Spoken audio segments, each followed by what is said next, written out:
Hey, bro. Hey, bro. Hey, What's bro. up, bro? Krispy Kreme Tim's. Bro, Shea Gilders, bro. He did the big red book. He be fresh. We see him all the time, right? He be fresh. Yeah. But he got the glaze Tim's, bro. The double glaze with the cherry on top, bro. Yeah, is ridiculous. Patent leather Tim's is ridiculous. Hold on, not Shiny, bro. The honey bun Tim's.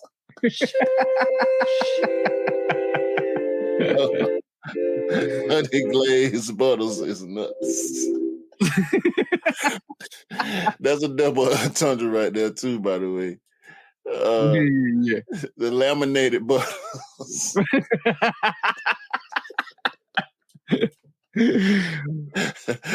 Boy, Tim's got condoms on.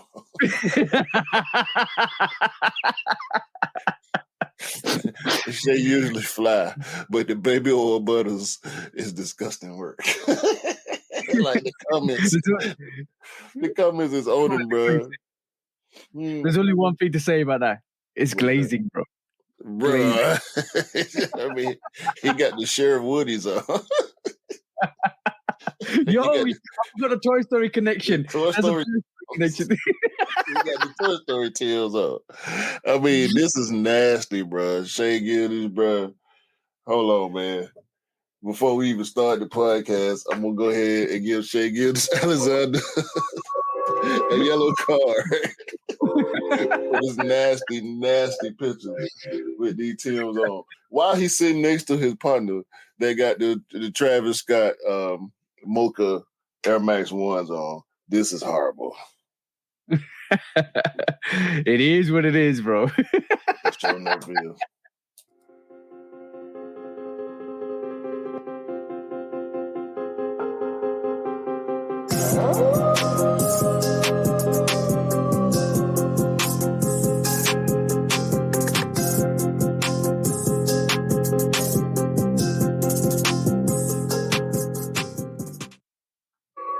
Yay, what is up, guys? Episode 75 of the Shoot Up Podcast with me and the bro 808 Kicks ATL. Before we go and talk about anything else, please do like, follow, subscribe, come and chat to us. Let's have a conversation. Let's break it down like we always do, like we're doing the podcast today.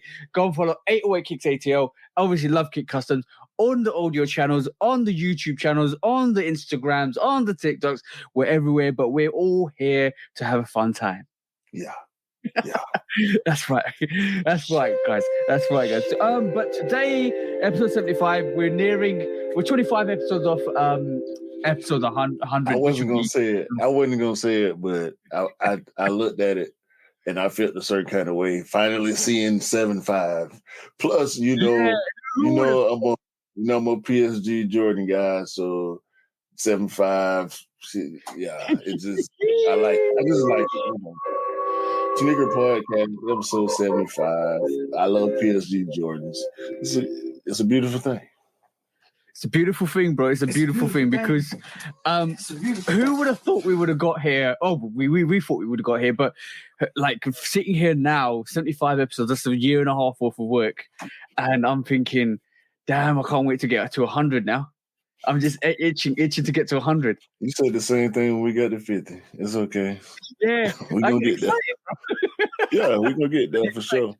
It's not even about the episodes. It's about the constant, just constantly doing this every week. And we always say we wouldn't do it if we didn't love to do it, and that's the thing about it. And at 75 episodes in, we're still loving to do it. Hopefully 100 episodes in, we'll still be loving to do it. 1,000 episodes in, we'll still be loving to do it.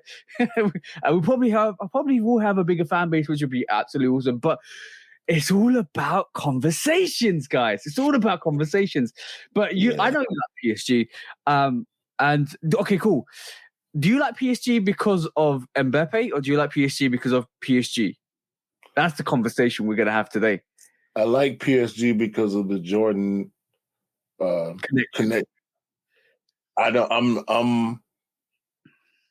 wasn't aware of PSG before the Jordan connection, to be honest with you. So Okay. I love the PSG sneakers. So that's why I rock with PSG. I have no real allegiance to PSG, the football club. You know what I'm saying? I mean, obviously, I'm from the US. It's PSG's Paris, you know, so I don't have a real allegiance to them. I just enjoy the sneakers and the you know, Messi, Mbappe, like they just happen they just happen to be there when I jumped on board. You know what I'm saying? So when I joke with y'all, the real football fans, about me being a PSG supporter, it's really jokes, bro. Because y'all once y'all start talking about real football things, I can't say nothing. You know what I'm saying? It's that feeling of whoosh, what did you just say over my head? No, all I can do is listen. You know, all I can do is listen at that point. So it's not I don't have a dog in the fight, really. You know, but when we talk about PSG, I always talk about them objectively because I don't really have that much of a choice because I don't know as much. Oh yeah. I can understand that whole complexity because I'll have that with the NBA. I was an avid viewer, NFL as well. I'll get more into it, which is great because obviously it just means we have a better conversation because I know exactly what situations it is. I do recommend like you guys actually have a look at the actual football league or soccer leagues and stuff like that. But shout out, bro, because it's about time that the women's football World Cup is kicking off, which is going to be awesome. Which I'm going to try and tune into because it's always good to support every sport. Yeah, bro, we are sports fans at the heart and sneaker fans at heart. And when it comes to any sports, doesn't matter if it's men's, women's, or even the Paralympics and all that stuff. It's good to kind of just have like support and show your support because I'm waiting. Exactly. I'm waiting. Along that, I'm so glad you said that because I would have forgot. The Jordan 12 Brilliant Orange is a WNBA sneaker. Yep. That's why let's not even go a Shatterback Boy route with it. Of course, it's going to be compared because of black and orange retro, right? Jordan retro, but it's the WNBA Jordan 12. That's why it's a women's release. It was for WNBA women's All-Star weekend. Oh yeah. And speaking of the WNBA All-Star weekend, Sabrina Ionescu. Oh, I saw this story, bro. Sheesh, man, bro. She was 2 shots away from a perfect final round in the 3-point contest. She won anyway, but she missed one money ball, which was worth 2 points, and one regular ball, which was worth 1 point. She scored a 37 out of 40, bro. 40, yeah. I saw that story, and that's just excellent, bro. Is that like the complete record for men's and women's? No, WNBA. That's a WNBA record. It may never be broken. It's going. Listen, bro, because she's Steph level. Steph Curry is her idol. Steph Curry is her OG. And it's such a great thing, bro, because to see this cross league mentorship, like you see it, you don't even see it cross team that much, but compared to like how Kobe mentored Devin Booker and Jason Tatum and DeMar DeRozan, like all the guys, Anthony Davis, all the guys that really, really, like all they wear is Kobe's. Those are the guys that like Vanessa knows, Nike knows, like these are the Kobe guys. Sabrina Ionescu, she's a Nike athlete, but she got her own signature shoe. Steph is not. Besides the fact that she's in the WNBA and he's in the NBA, but Steph and her have a connection. They work out together. You know, they have a real relationship outside of the court. Yeah. She has been able to get to such a level with her game because of her relationship with him and the advice and the wisdom and, you know, leadership that he's instilled in her. to make her such a great player, man. So that's a crazy story. And that's what it's all about. Is passing on knowledge and experience to the athletes that are coming up, or any other field that is coming up. But it's great to see. It's great to see Steph do that. But bro, talking about Steph Curry, bro, he was on the golf course the other day. He always on the golf course. Yeah, but I don't know what competition it was, but basically he basically got a hole in one in one of the I saw that. Yeah. That was dope. And then I think he was a shooter, bro. He did a blind overtake shot. He just missed by inches, bro. The guy's ridiculous. Shout out to Steph Curry, one of the best 3-point shooters I've ever seen in my life, bro. The best shooters, period. And 3, 2, they make a 4-point, 5-point line. He gonna be doing that too. 10-point line from his home. A game throw from the home. No, bro. I can't remember exactly who it was, but a great NBA player said, "You have to guard Steph Curry when he get out the car." Yeah. Like, don't wait. You can't wait. Don't wait till the game start, bro. You got to You got to guard him as soon as he get to the arena, bro. You got to be in the locker room with him. Just stand next to him while he tying up his shoes. You know what I'm saying? I need a Keelan Peele reel for that. I need a Keelan Peele kind of. You got to get in the shower with this guy, bro. Like, you got to guard him the whole time. This is a absolute skit waiting to happen, bro. Somebody please do guarding Steph Curry skit. It'll be crazy. And get Steph Curry to do it with you guys, because coming out the car, can you imagine 2-3 players like all around him? I believe one of these high level, because Steph, I think Steph cool like that. You're gonna have to pull some strings, but if it's something that he wants to do, it can get done. One of these high level content creators can definitely pull that off. That'd be dope. And you know what? That's a great advert for Under Armour as well. If they did it with Under Armour advert, man. Can you imagine, bro? That'd be crazy. That'd be crazy. Talking about. Go ahead. No, I was going to revert back to Mr. Mbappe. Looks like there's a little bit of a situation with him and PSG at the moment. And I know we alluded to it last week. It does sound like he wants to stay at PSG for his final year, let his contract run out, and then skip to Real Madrid from what it sounds like. But it also does sound like PSG don't want him to go for free. They want some money for him, so they might sell him this transfer window. So it's going to be quite interesting to see where it ends up. There's rumor that there was a crazy rumor that he could end up at Liverpool for 273 million. And I was like, nah, that's never going to happen. And there's a crazy rumor that if he does go, he might go to Man City or Real Madrid. And if Man City get him, it's over, bro. I'm pretty much saying it's over for everybody. So please, Mr. Mbappe, don't go to Man City.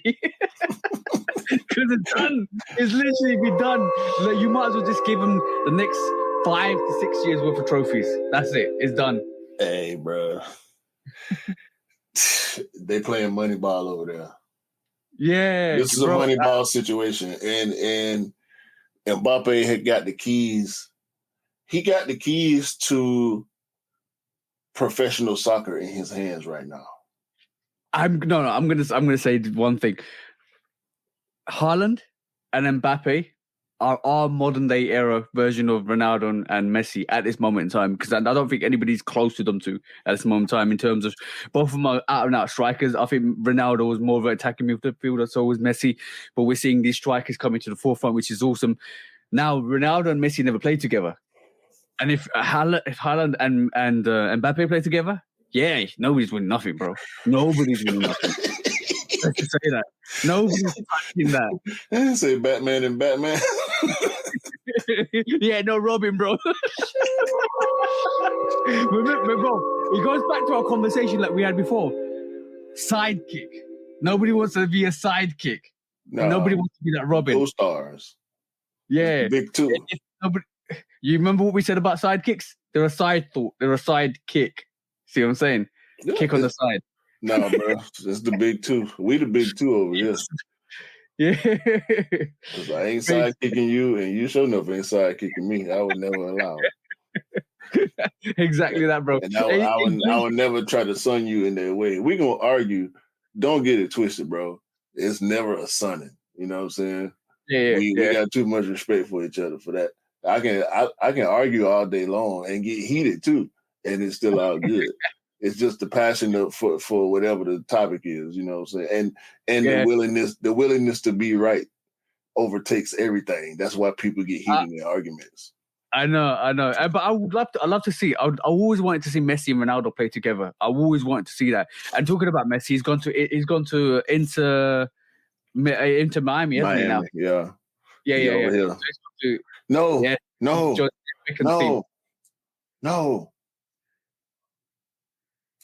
Messi got. Hold on, bro. Wait a minute. Wait a minute. That's what I saw yesterday, bro. Wait a minute, please, bro. I gotta find this. I forgot. I meant to send it to you, but hold on. Wait a minute. No, bro. I'm sorry. And you know we don't like dead air, but I got to find this real quick. Are you talking about the situation? Are you talking about when he got recognized in the supermarket? Yes. Yeah, I saw that. I actually saw that. This man is walking around in Publix with his family, bro. I saw that. Bruh, like, come on, dog. He walking around in Publix, man. He's a very reserved, shy person. He doesn't realize what he does sometimes, and that's the problem with Messi. But it was great to see he's come to Inter Miami. A lot of Premier League players are going to the what do you call it, the Saudi Arabian League, which is interesting to see because they get money. I think a lot of veterans are going. I'm surprised that some of the players are going. Steven Gerrard's gone to coach there as well, which is our ex-legend player as well. So that's kind of interesting to see. Maybe we'll see more of we're seeing similar things to what we saw with the Chinese league when a lot of players went over there for big money. But that wasn't sustainable. I don't know whether the Saudi Arabian League is sustainable in that context, because it's going to be quite interesting to see who they get, how that league develops. I think they've got more money than the Chinese league, if I'm honest, as well. Well, over there, they throw in the bag. They just like with Live Golf, they just throwing bags at all the superstars. Tiger Woods could have retired after one season over there if he wanted to, but he chose to stay with the PGA. And come to find out, the PGA ended up working out a deal with Live Golf. Yeah. So Tiger missed out on their bag. It was offered him like 300 something million or something.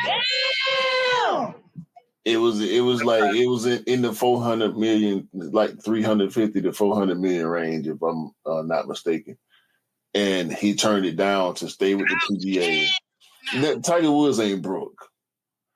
Like it ain't like he finna starve because he didn't take that deal. But he could have been up 300 plus million and still ended up back in the PGA. You know what I would have said in that situation? Yeah. See what I'm saying? You know what? That's crazy. Sometimes loyalty is crazy. Doing stuff like that, and the PGA did stick with Tiger though throughout his turmoil. Yeah. It's loyalty. It's showing loyalty. Then, but from that perspective alone, when we talk about, I can't be upset with footballers going for where the money is, because bro, when you talk about footballers and loyalty, like a lot of people say, "Oh, footballers ain't loyal no more," but it's a reflection of. I know they get paid a lot of money, but it's also a reflection of if you was in that situation, would you go if your workplace didn't pay you enough money, and all of a sudden you get another place offers you like 10 times the amount? What are you doing, bro? I got to go, man. I know. I'll be hello, thank you, goodbye. I'm moving on. That's what I'll be saying. Yeah, I'll see y'all later. See y'all later. I don't want to miss this opportunity. Sometimes opportunities appear, and sometimes you have to take them, and you have to kind of take your opportunities when they come. Though that's the thing with life. You got to take them when it comes, and you got to keep. I'm actually at a similar place right now. Strategically, I gotta start looking at some different things in life. So, when these times come, bro, when you know what you've done and you know what you're capable of, sometimes you gotta reevaluate yourself and be like, all right, it's put up or shut up. You know what I'm saying? Yeah. So, I think this podcast is a way of reflecting that as well, because like I think when we started this, and then when you approached me a couple of years ago now, it was like I came to the point where it was either do it or just move on. And I thought, and the more we talked about it, the more I was like, let's go and do this. Let's really go and do this. And if we go and do this, let's go and do this properly. And I think after 75 episodes of doing the podcast, we've got to a point where I think we've made ourselves way better than we did when we initially started. And also, we're getting better and better every day. We're upgrading hardware, software. We're upgrading we're even upgrading our conversations. If you guys have been listening to us, we've got our subtopics, our quick strikes, main topics. We still got our sneaker call. We still got a lot of stuff. We're constantly in development, and that's put up a shut up in it, really. Speaking of which, let's go on and get on into the quick strikes, man, because we got a whole bunch of them. Some of them going to be quicker than others. We be running long on some of these quick strikes anyway, too. What you want to hit first? Let's go to that Puma, bro, that you mentioned yesterday. Because you were talking about the what do you call it? Shout out to Dapper Dan. Dapper Dan Puma. This is crazy, bro. I don't pay as much attention to Pumas as some people do, but for this is the women's Puma X Dapper Dan Clyde pregame runway. Is the sneaker. This is the women's version. It's they calling it Rose Dust and Croissant. Yep. Croissant? I know you like the word croissant. Yeah. This is the croissant colorway. Rose Dust. They only 150 and it's a Dapper Dan collab. These are crazy, bro. I want to get these for my wife. I'm going to show her these as soon as we finish recording because I didn't show them to her yesterday because we was busy. Also, let me have a look at the the blue version is magnificent. The men's colorway. Sheesh, bro. Blazing blue. Small sizes of the men's went very quickly because I think women bought the 4 through 6.5 that sold out. Yeah. Bro, that looks like that is definitely a suit sneaker, bro. That sneaker is designed for you to wear whatever suit you want. And then the guy that if you go and Google the Dapper Dan Clyde's pre-games, you'll see what I mean, because every single of those pictures with the actual models actually look like they're suited up and booted up. But that is a magnificent sneaker, bro. Yeah, that's crazy. I do like the brown version as well. The brown version is clean, bro. They both crazy. Like pattern on the uppers is crazy. I wanted you to zoom into the pattern. I can't really. Okay, there we go. Ooh, bro, that's dope. That is dope. It's actually got Travis inspired zip on the tongue. Wait a minute. What you talking about? Did you not see that? Go back on yourself, bro. Look at the tongue. Oh, okay, the stash pocket. Your stash pocket. I did not notice that these had a stash pocket. that just make them. Okay, so we minus the tech. These I can say these are probably SB level. Yeah, Did you see the little touch of the pink on the actual tongue and the actual back? Yeah, the outsole, the whole outsole is doing something different. Like, I mean, the men's pair is also, if you look at the little blue gradient they got going on the outsole. Yeah, that's serious. That sneaker is serious. That's the That reminds me of the collaborations with Adidas and Gucci, bro. If I'm honest. Yeah. You see what I'm coming at? Yeah. That's 100%. crazy. That's crazy. Also the merch. Also the merch. So yeah, shout out to Dapper Dan, bro. That's all. That DDP. That's all. That's crazy, bro. Next quick strike up. Let's talk. That dream was crazy. Let's talk about these Kobe 8s.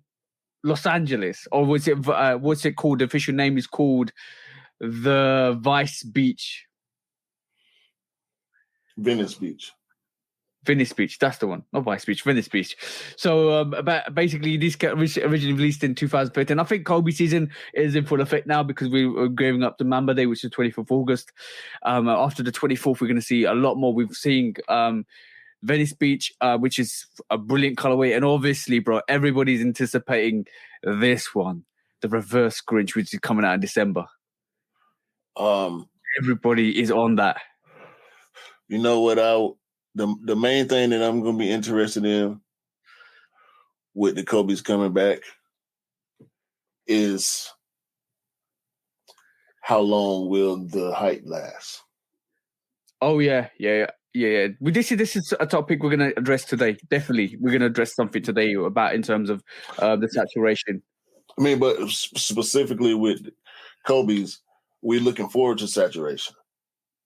Right? Yeah, we want saturation. We want high level saturation for Kobe's because it's a crossover sneaker, just like Jordans were when they were first coming out. You know what I'm saying? People hooped in them and people wore them casually. Now, because of the resale culture, the supply does not match the demand majority of the time. And to Vanessa's point, which is why I always rock with Vanessa Bryant, although she was speaking from a youth perspective, that message echoes throughout the sneaker culture. She wants kids to be able to get their hands on young people, you know, and people that actually play in basketball actively, you know, pursuing their dreams, following the mama mentality and all that. She wants those people, the true Kobe fans, the believers, the hoopers, to be able to get their hands on Kobe sneakers. Whether or not Nike is going to acquiesce is always up for debate. But from the way they've been talking, or the rumor has it, let's just say that, rumor has it that we going to get a lot more pairs. I don't know. I don't know if a lot more pairs, in their opinion, is going to equal what a lot more pairs will look like to us. Because we talking about $1 million plus per release, per colorway. You know what I'm saying? It's supply and demand. Is making sure the demand is the supply matches the demand, which is what Kobe already always wanted, and what Vanessa wants now is basically to make them more accessible to people that actually want to pick them up. But it's good to see It's good to see, first of all, bro, that we actually get in pairs. But I actually agree with you, and this is something that Mr. Miller said on the live on the Instagram live the other day, which was. He's skeptical to see what happens with the release because he wants to see more pairs. He wants to see more pairs come out that are easily available, and he doesn't want it to be limited. And if Nike do a limited release for these, then it's going to be a bit of a, all right, cool, thank you, but this is not what we wanted. We actually wanted pairs to be a more accessible by everybody that actually wants the pairs. And and exactly, and that's kind of what I'm speaking to, because we know initially everything is going to go fast, no matter how many pairs they drop. They can drop 2 million pairs of this Reverse Grinch, and they're going to go very quickly. But how long will that last? That's going to be the interesting part. Hopefully, it won't be like that, but we'll see.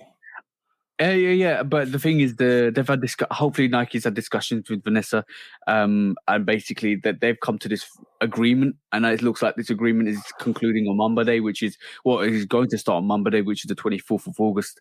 And then hopefully after that, we'll see what the dream realized from more releases and more releases. Because the last two GG sneakers were super limited and hard to get, and then the prices are ridiculous on them.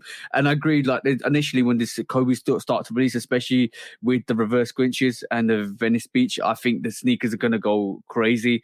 I think the resale is going to be high. Unfortunately, they're going to be hard to get. But then over the time, the more saturation we see with the releases, and maybe they'll release the reverse Grinch again in 2-3 years time or 4 years time. It just means a lot of people will be able to get it more, and it'll be more accessible to, and especially Kobe sneakers, which are more desired in the actual community as well. I think that could potentially happen, and I'm agree with what you said. Like, first of all, we need to see what happens with the releases, the amount of players, and how well we know it's going to do well, but how quickly they go and what the resale is. Hopefully over time, I'm hearing like 5, 6, or 7 silhouettes coming out immediately into 2024. So I'm hoping by that time a lot of people have satisfied their appetite with Kobe's, and we see more Kobe's be available for no. That's the whole point of the skepticism, because like you said what Miller said, like it's gonna be a shirt show. Anyway, so always at the beginning. It's gonna take a lot. It's gonna take a lot of time. They're gonna have to do it right, but it's still gonna take a lot of time. Speaking of doing it right, this is the equivalent quickly of if they've started releasing Virgil Jordans again. Like if they started doing another Jordan 1 and Jordan Jordan. If they started doing that, I think Kobe, like that. The significance of Kobe sneakers is on par with a release like Off-White. If Off-White did another variation of a Jordan 5, and the demand was always going to be there, bro. Like even with Kobe sneakers, the demand is always going to be there. I disagree. I disagree overall, but that's another conversation. Next quick strike. Go on, bro. John Wick. Yeah. Halloween. Jarwick pulling up like Jason from Halloween. Oh, Mike Myers, sorry. Not Jason from Friday the 13th, but Mike Myers from Halloween. For the Halloween jar one. Yo. These I think these gonna go. What would you super bright. The green is super bright. It's almost like barely green. You remember the women's barely green Vapor Max? Yeah. It's like that color. Like it's super, super bright green. I wonder if it glow. What do you think his sneaker name is? Jason Myers. So what? Do you reckon his sneaker's called Jason Myers? No. It's a Halloween. It's a Halloween job. Best of both worlds. I don't see nothing on the sneaker itself that would like lend itself to a specific theme outside of just Halloween in general. You know what I mean? Yeah, it's dope though. Green and orange are the colors for Halloween. Pumpkins and slime is pretty much the colors for Halloween. I like it. I like the Joel, and looks dope. Let's just hope by the time he's going to be back in the NBA doing his thing. Yeah, he'll be back by then. Yeah, and then obviously he can showcase. No, he won't. I'm sorry, he won't be back by Halloween. But this, why did I just think about that? I don't want to stretch this topic out, but God. He should be due for another sneaker by the time the season starts. Mm-hmm. We should be seeing the Ja 2 at some point before this year is over with. If it don't release before the year, we should be seeing it in the news or hearing about it, you know. So he didn't have like 5. He just dropped another colorway this past weekend. So I think by the time this come out, it should be the end of the Ja 1 new releases, and we should start seeing Ja 2s. But also, I can't really gauge what it's gonna look like. People gonna buy the shoe, bro. Yeah. I don't know if Nike gonna be in a rush to do the Ja 2, but people gonna still buy the Jar 1s because people love them. It makes more sense for the Jar 2 to come out when he starts to get back in rolling with the NBA in terms of starts to play games. I think that makes more sense. I just believe that would make more incentive to showcase the sneaker when he's actually balling in it. Yeah. And I think that's where Nike should come in and start to maneuver. I think that's probably the best time they actually release the Jar 2 is when he starts to play more. I don't think it makes sense for them to actually release a Jar 2 before he actually starts to play, or just on the verge of when he's starting to play. Yeah, you're right. Look, bro, the shoe got leather on it. Like, look at the leather. That look nice. You know what I'm saying? Yeah. I've shout out to Ja Week, man. I hope he get his out. Yeah, we're all looking forward to Ja Wick to come back, balling, not blazing with the shotgun. You know what I'm saying? Oh man, what's the next one, bro? Bro, sometimes you gotta say what it is because sometimes it is what it is. You see what I'm saying? In terms of next topics, bro, we're talking about Travis Scott's signature sneaker. We thought it was a should wear, but it looks like it's not. It looks like it's going to be a variation of maybe the should wear, but from what we saw, look, there's two variations. There's two samples at the moment I can see. There's black and brown variation with a reverse swoosh, which I feel is a should wear sneaker. Now, but then we saw this week that Travis was having a meeting with Michael Jordan on a Zoom call or something like that, or an Instagram call or Instagram Live, whatever it was, or Instagram meeting. But like they had a conversation, and Michael Jordan was like really happy with the sneaker. And then off the back of that, we've seen this variation, which has got Cactus Jack at the bottom of the actual outsole. But then we've seen this variation, which is more of like a strap variation, which gives it more of there's a meeting, bro, which is basically Travis Scott and Michael Jordan in a meeting together discussing the new sneaker or his new sneaker. He was happy with it, but from my perspective, this variation, I don't know what it is. This might actually the white variation from the strap. We haven't seen any other pictures. It just feels like this might be the sneaker that's coming out of this, or this is a second sample. I don't think we've seen the sneaker in total of what it's going to look like. We're just being given little bit of gift sets like, oh, look at this, look at that, look at this, look at that. And there's a sneaker coming out. Look, Michael Jordan's having a meeting with Travis Scott. He's happy with the sneaker. So we're just making rumors into a reality, but we don't know what the reality of the sneaker looks like. Well, the reality of it is that this is all reality. And whatever Travis Scott put on his feet is what he is able to put on his feet. I believe at this point, he's just wearing whatever samples he feel like wearing. They're making them in his size, right? It's his shoe, is different this and different that, this version, that version. But it's all him, right? It's all reverse swoosh, it's Cactus Jack on the outsole, it's brown, it's cream. It's all his stuff. I think at this point, he's just wearing samples. We're living in the Astro world, bro. Yeah. Why not, bro? It's him. Yeah. It's good to see.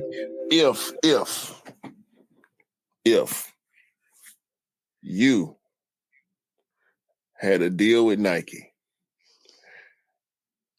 and y'all was working and they sending you this and they sending you that, and no, this ain't it. That ain't it. But you got the shoe. You know that's not it, but you got the shoe.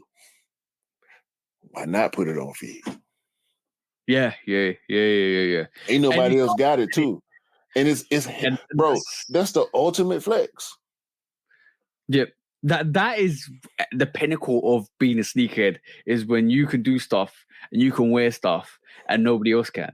I think a lot of people, I think a lot of people out there in the sneaker community don't want to admit that. I could admit sometimes I've got pairs of sneakers that I wanna wear, and I hope nobody else is wearing them when I'm actually rocking them. Exactly. That makes them special. This is why I like crazy colors. This is why I like different variations, and this is why I like the sneakers I like, because I I want to wear something that I feel brings me confidence, and second of all, that maybe nobody else is rocking. And this is why, when it comes to special occasions, you want to rock something nice. And a lot of sneakerheads won't admit that that's in us, as sneakerheads. Yeah. Is to have a sneaker that nobody else owns, and that's the epitome. And Travis Scott is living the dream, bro. If you own it, if you were to go up to anybody out there and say Nike's going to give you a 1 of 1 to design, and they're going to give it to you, and it's your sneaker, they're never going to release. Yo, bro, you know what you're doing. It's a situation. It's a situation. You know what I'm saying? Yo, speaking of 101s, going to the next Chris strike. Jordan 13 low playoffs PE. Yes. I have never seen this outside of Michael Jordan's feet. And now somebody else in the world is about to have a chance to own this. This piece of super duper grail level sneaker history, autograph by the Master Cook. Every time, bro. Every time you say that, it cracks me up. Bruh, I mean, do you think we got a chance of seeing these dropping? Just because now it's out there? Because don't nobody talk about the only 13 lows people talk about are the chutneys, right? Yeah. For the most part. The clots. Yeah, not as much, but yeah. I think I might go back and get that clot 13 if I'm honest. That clay color to it is absolutely dope. I don't do lows, like I don't do lows. Wait, that's not a low. Clot 13 ain't a low. Oh, is it no? There actually isn't. There's a no. Sorry, there is a 13 low. Was it? No, I might be confusing myself, but yeah, but basically the only law I've got the only Jordan law I've got is that chutney 13. That's a beautiful colorway, bro. Exactly. Beautiful colorway. And so when you talk about 13 lows, that's the main one. This playoff. Yeah. I mean, it's right on par with the highs. Yeah, I want a chutney. I want a chutney high, bro. And the only closest one we're gonna get is a wheat 13. I think the wheat 13 is coming out this year as well.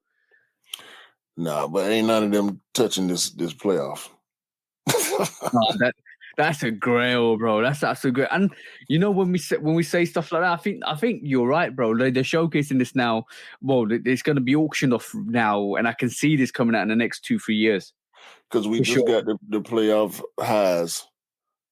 So and they still available, by the way. I still ain't got a pair. The crazy part is they still available, but they're not going on sale. It's weird. Well, they're going on sale here. Okay, I ain't seen too many sales on them. I might have seen 1 or 2, and those are the times that they sell out. But when they just restock and they're not on sale, they tend to sit around still. People buying them slowly but surely. But these lows, I can see, because 2-3 years down the line, people going to start missing playoff 13s again. Yeah. And then they're going to give us lows, just like they do with the 11s. We want Legend Blue 11s, and they gave us lows, and we hated them for it. I wouldn't hate them for this 5 years from now. Nah, that's beautiful. I think the playoff 13. So I love 13. The playoff 13 is a magnificent sneaker. I needed to get, and the lows. I don't know. I wouldn't want to pick up the lows, but like I was right, bro. It was definitely the clot low Jordan 13. Which is here. This is the one I was talking about. That Okay. I'm thinking about the other version. Yeah. This is the one I think is so gorgeous. Like in terms of what it is. The flat 14s. Yeah, 100%. But yeah, that's great to see. I would want to see a Jordan 13 playoff low, but I've got the playoff highs, and I think I would just get, if I was going to get that Jordan 13 playoff low, I would just get it because it was something that Michael Jordan wore. But I need to rock the Chutney 13s again. I've rocked it quite a lot, and I like the crease on it as well. Jordan 13's creased quite badly, if I'm honest, but I love the crease on that clock for on that Chutney 13. Definitely, I need just to wore come. my He Got Games yesterday. This is one of my most worn sneakers. They ain't creasing. Yeah. Bro.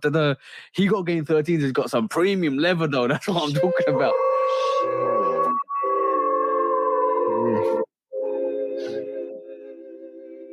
Yeah, they're not creasing at all. Really. I mean, you got that little bit on the side, but that's about it. Sometimes people get crease from overlay to overlay, which is the peak of the overlay to the other peak of the overlay, which is a cross crease, which a lot of people don't like. But yeah, it's Jordan 13's a phenomenal sneaker, so I can't say much about if the more they release, the more better it is for us, bro. That's all I'm saying. Facts. Quickly, I want to. We ain't gotta say nothing. Sorry, audio audience. I'm on my year 5. Look. Okay.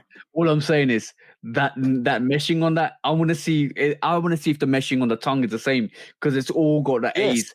Look at it. All A's. All that meshing. The meshing on the actual Ama Manier is dope. Like all A's. It's got Ama Manier on the air bubble. Dark black Nike on the back. Black Stitch 23 on the laterals, on the back laterals. Burgundy in a tongue. I think it's crosshatch felt on the inside as well. It's not the same kind of materials we've got on the 3s or the 4s. But on feet, the Ama Manier 5 looks absolute dope, bro. This is probably going to be one of the sneakers of this year, bro.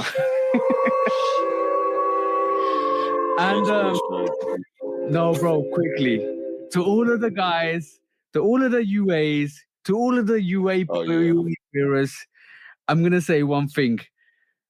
Ama Manier got you. Ama Manier got you guessing. Ama Manier got you rocking. They're like, nah, that's not it, bros. Bro, that's why I got mad at you when you kept wanting to bring it up every time somebody had a different UA. Like, bro, we're wasting our time talking about this stuff. We know this ain't what it's gonna be. Let the fools be fooled. That's what that whole argument was about with what was it? When you was trying to like defend people that don't know any better. Yeah. Just do your research. That's all I was saying. Just do research.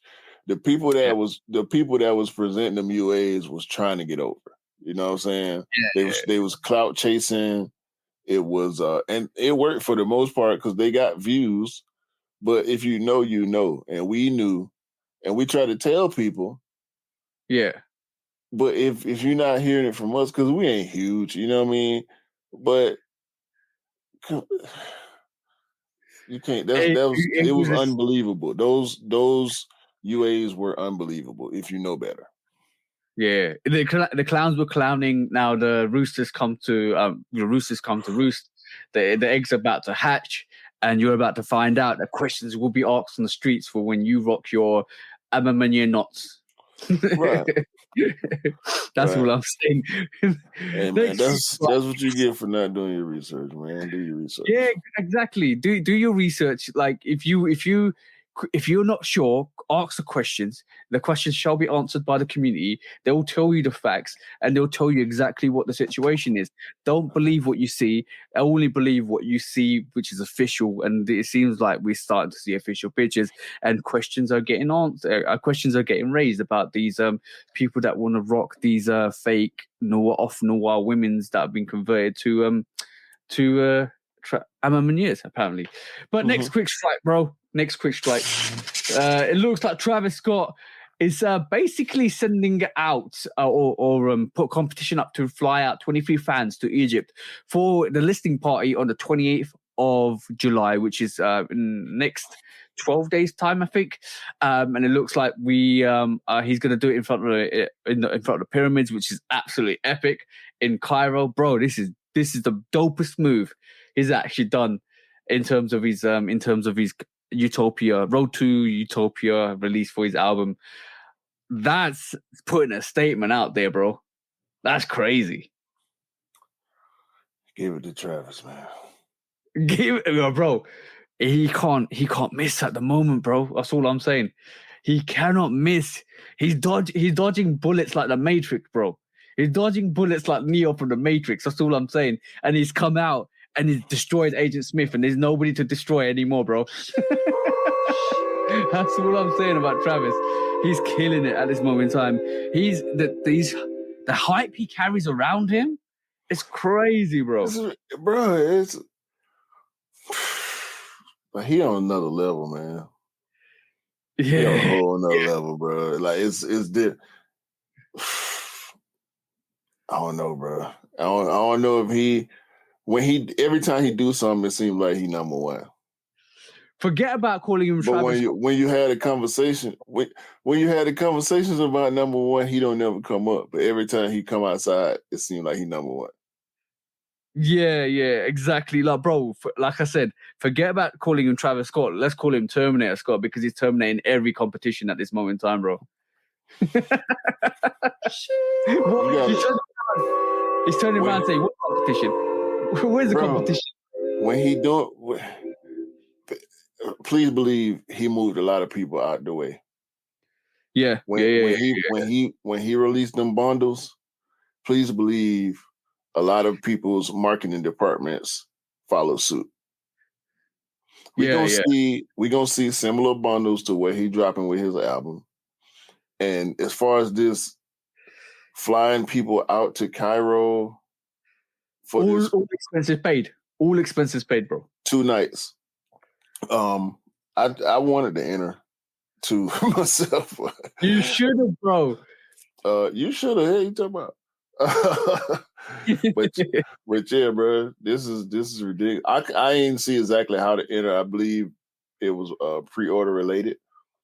But I mean, even the merch he got, the merch he dropping, but I ain't got no Travis shoes, bro. So I ain't want to pre-order none of that stuff, man. Like I rock with Travis. I'm gonna support him by listening to the music and speaking positively about him. But when it's warranted. But I ain't want none of them awkward size T-shirts or hoodies. Most of it look dope though. We know he ain't out here half stepping. So shout out to Travis, man. Shout out to Travis. I'm going to say one thing though, like there's a couple of artists in their lifetime that you can say they're the epitome of this actual phrase. You're only competing against yourself.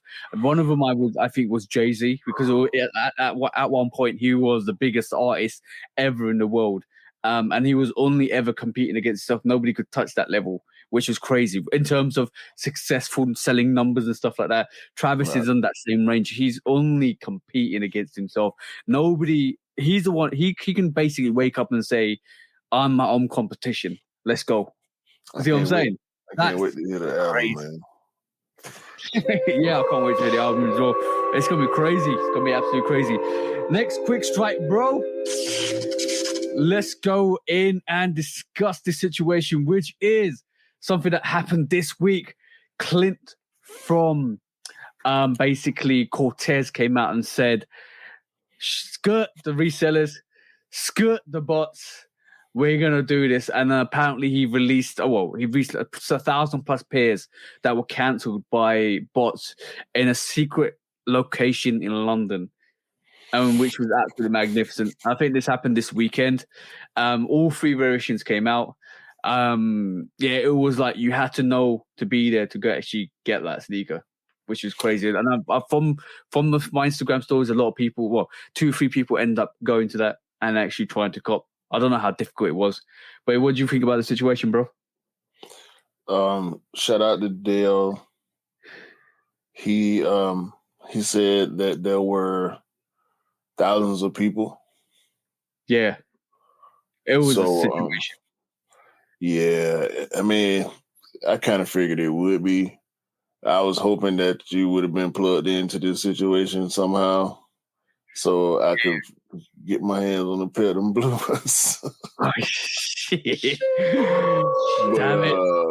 The nature of the release didn't allow for news to spread so widely. Yeah. So yeah, man, shout out to Cortez, man. I mean, that tracksuit hard too, by the way. That tracksuit go right good with them blue ones. Even though he wearing 97s with tracksuit, he should have had them blue Cortez on. Definitely, for sure. But like from the whole conversation, do you think it was a re-release, restock, or was it a publicity stunt, or was it something No. I believe it. You believe it? I'm gonna give him the benefit of the doubt. You believe it's for the culture as well? Yeah, 100%. I agree with that. And by the way, shout out to Clint and shout out to Cortez. Basically, what I'm definitely going to say is when we talk about a lot about this over the podcast is about how Nike should hire the innovators and Nike should hire the people that actually kind of do designs and do kind of these sneakers and like Crocky and all of that stuff, right? I realized something about Cortez and Clint.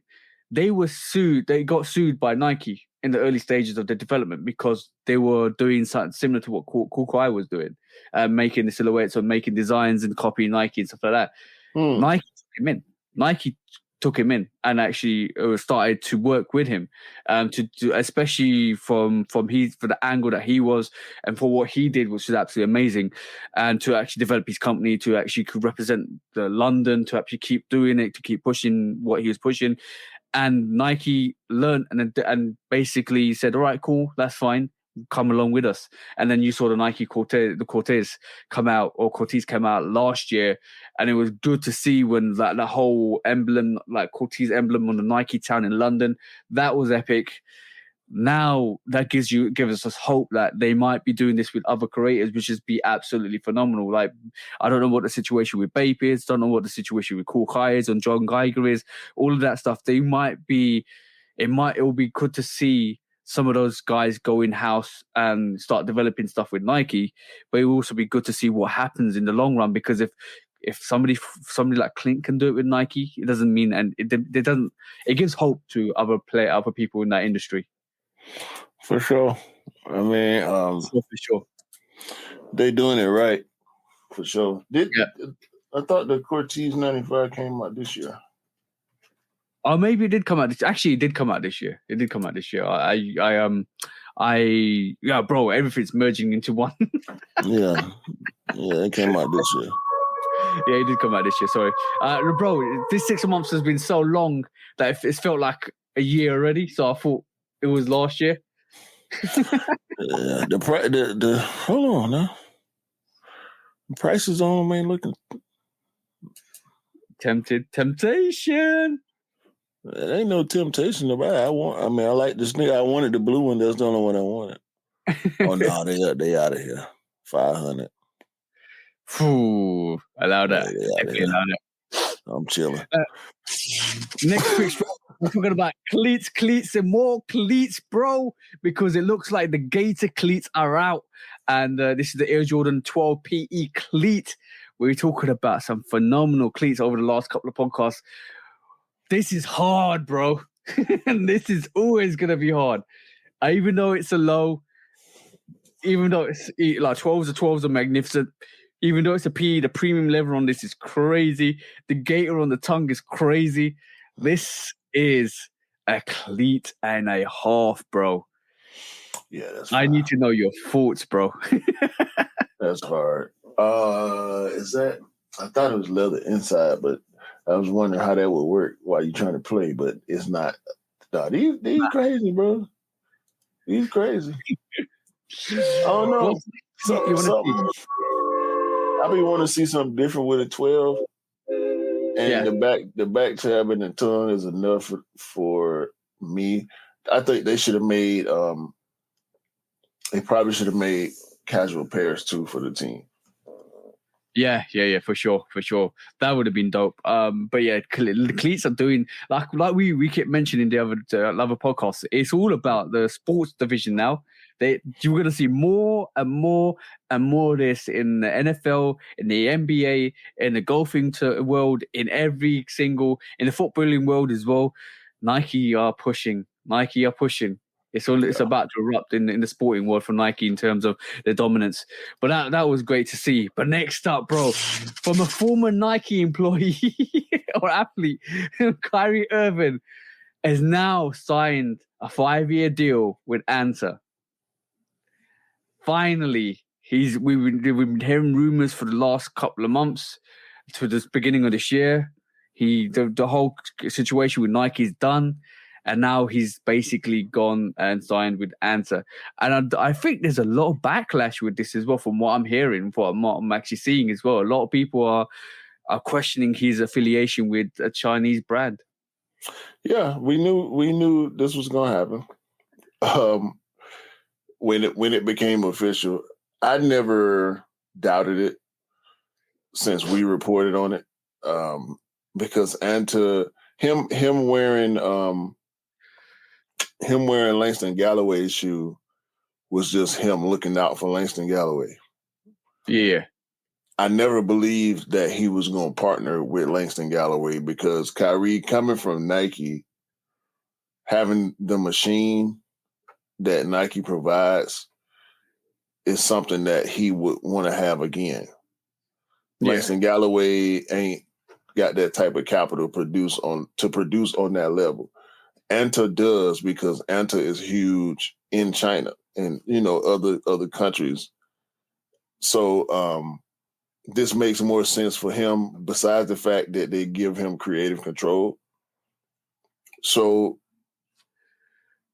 it makes total sense for me. Now, from a political perspective, of course, people gonna argue this because of the narrative around Kyrie Irving is that he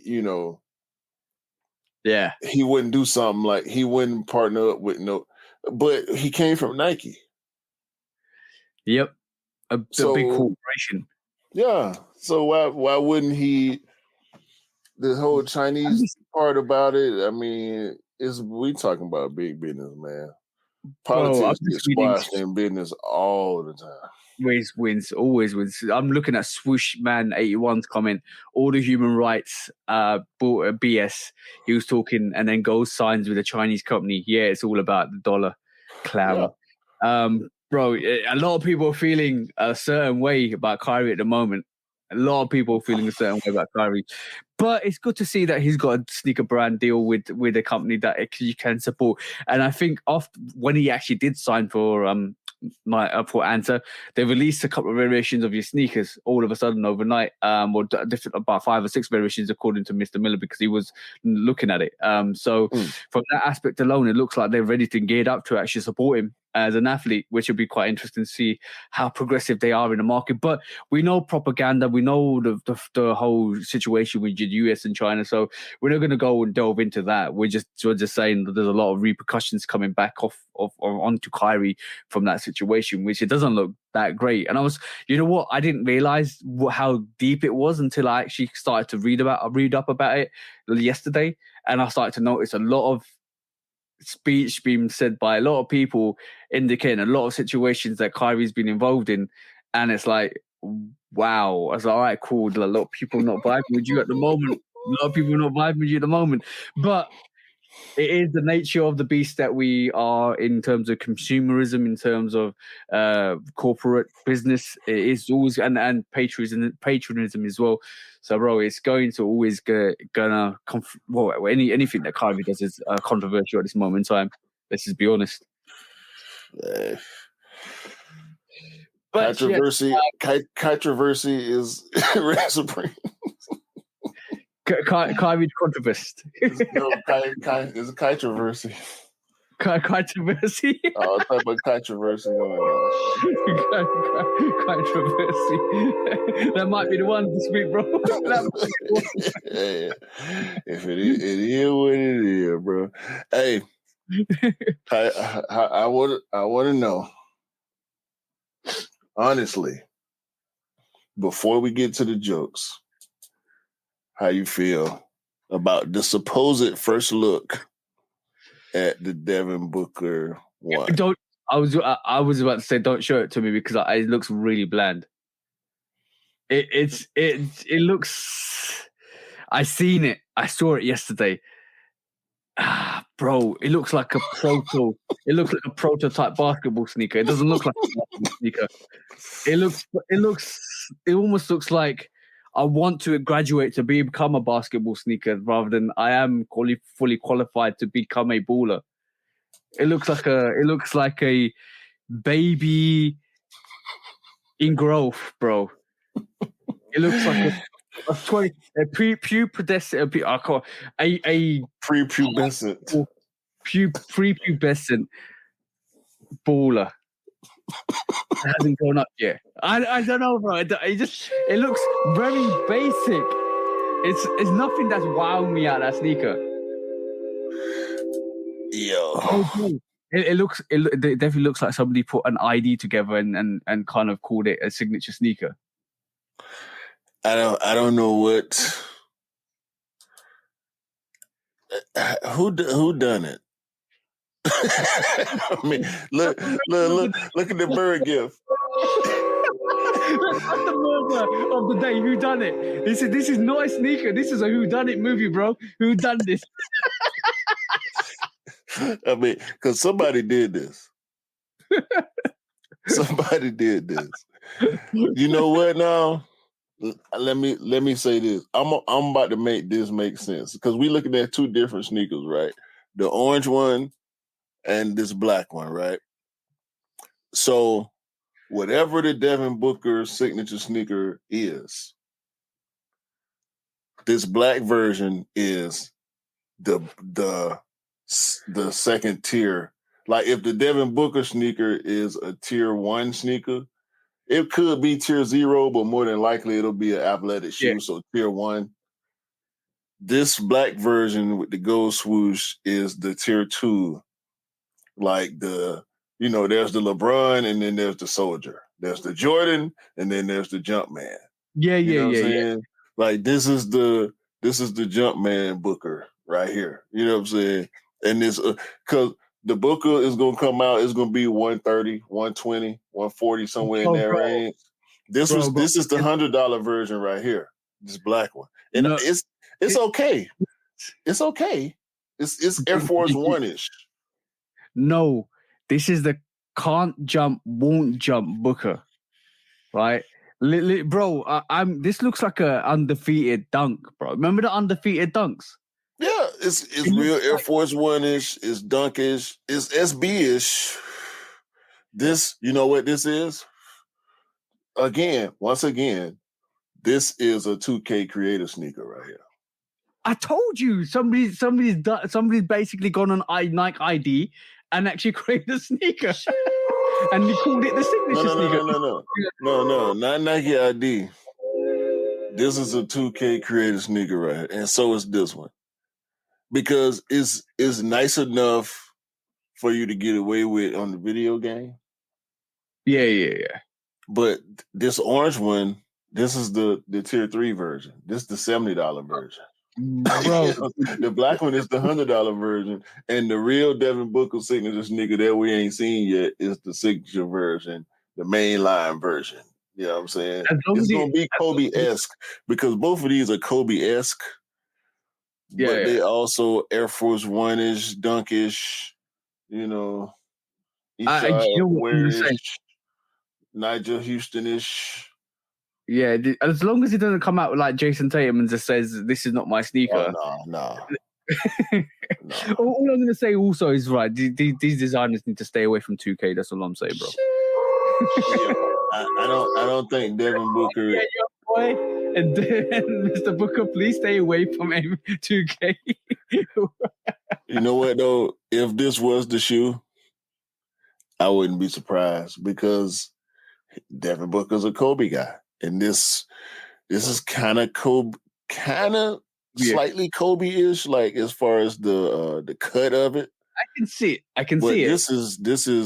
This look like a shoe carnival shoe, bro. Like this a buy one get one half off sale rack right here, man. This BOGO, the BOGO books right here, man. All I'm gonna say that sneaker is buy one and we'll pay you for both of them to take us off our hands. Look, you buy the black one and we'll give you the orange one. It's a pack, bro. The BOGO pack. It doesn't look great. I looked at it, and there was nothing that drew my attention to that sneaker. And I was like, what, really? I only saw the black variation, by the way. I didn't see the orange variation. But I still like thinking, really? Really? This better not. If this is what we get, either one of these is what we get, they better have some hellified colorways, bro. Because the Ja 1 is basic. The LeBron 20 is basic. You know what? This ain't no less basic than the LeBron 20. And people love LeBron 20s. So they gonna buy them. Long as they got the tech in them, long as they feel good, he gonna drop colorways and people gonna buy them. I'm gonna say LeBron has released a certain amount of phenomenal sneakers. I think the LeBron 20 is a bit basic-ish, but it's still a great sneaker. It looks dope in reality, from the reality of it. But it's a Kobe with a double swoosh, man. Yeah, but the thing is, and this is why I say Kobe. Like a lot of people that want the reason why we're getting so many more sneakers that look like Kobe because over the last couple of years we haven't been getting Kobe's, and everybody's trying to make Kobe's replicas. You could say athletes are trying to replicate the technology that Kobe had to actually rock those sneakers because they love Kobe's. The LeBron 20 is a Sakai Kobe. Yeah, but bro, that sneaker is basic. That sneaker designed with somebody with no imagination. Hey, stay off the 2K. Yes, 2K. Next quick strike quickly, bro. Is Rich Paul's NBA 550, which is about to drop in. Oh, it's already dropped on the 14th of July, which is last week. Yeah, it dropped Friday. For Friday, but yeah, bro, I like this 550. Wow. They should make more They should make more 550s without the leather because the suede on this is nice. The suede looks absolutely dope on this. I'm not digging this because of the color. I understand what you're saying. The merch is nice. The lavender color on the sneaker. Yeah, the merch is definitely nice. The lavender color on it. Yeah. I wouldn't want it for myself for that reason. Also, you know how I am about all white outsoles. Yeah. If it's not an all white shoe, don't do the all white outsole. They could have hit that outsole with the lavender, or gave it a purple. No. Oh, okay. I see it. Okay. You see the lavender outsole? I see it. Yeah. So no, it's cool then. I like it. I like it. I like the materials they use. I like the lavender color they use. Hey. I like his first colorway better. And the box is crazy on this too. The box is crazy. So shout out to Rich Paul for his new 550. This collaboration is dope. I think it's definitely geared towards the female sneakerheads or the small size gang. Yeah, but it's such a dope colorway. I just wanted to bring that up, bro. I think they should have put the purple on the bottom instead of lavender. That would have been hard as well. Definitely would have been hard. But I think he wants to balance it out, to be honest. But next quick strike, bro. We're quickly running through these now. Yo, Big Bubble 95 returning in 2025, bro. The neon Big Bubble 95. You haven't seen this, bro, have you? Yes. But this goes back to the 720 when Nike was flexing about how big they can make the bubbles now. Yep. The 720 was the biggest bubble at the time. I think the Scorpion is bigger than the 720 now. But this has been, dare I say, overdue a little bit. It's coming with a big bubble or hype. At this moment in time, we've seen the Air Max 1 big bubbles, and now they're doing the 95 big bubble, which is obviously another sneaker that released back in the day. I think it's coming out back for its OG anniversary. But the Big Bubble 95 is the OG. Yeah. So, yeah, man. I mean, the more realistic this looks, the more I will begin to wear my neons on a regular basis. Are you going to get the Big 95? I would have to. Our principle. The colorway, the cut on the midsole. Because, truth be told, when I haven't heard many people talk about it, the green on the last couple of retros of the Neon 95 is not exactly the same green as Okay. the OG. So I think they would try to fix that too. So we'll see. Yeah. We'll see. Definitely. I mean, the cut is a little deeper on the OGs. Like the spine is more pronounced all the way around. And the big bubble just give it a different feel. You know what I'm saying? You can. It's noticeable. It's very noticeable. Just like the Air Max ones, the cuts. You have to change everything when you make the bubble bigger.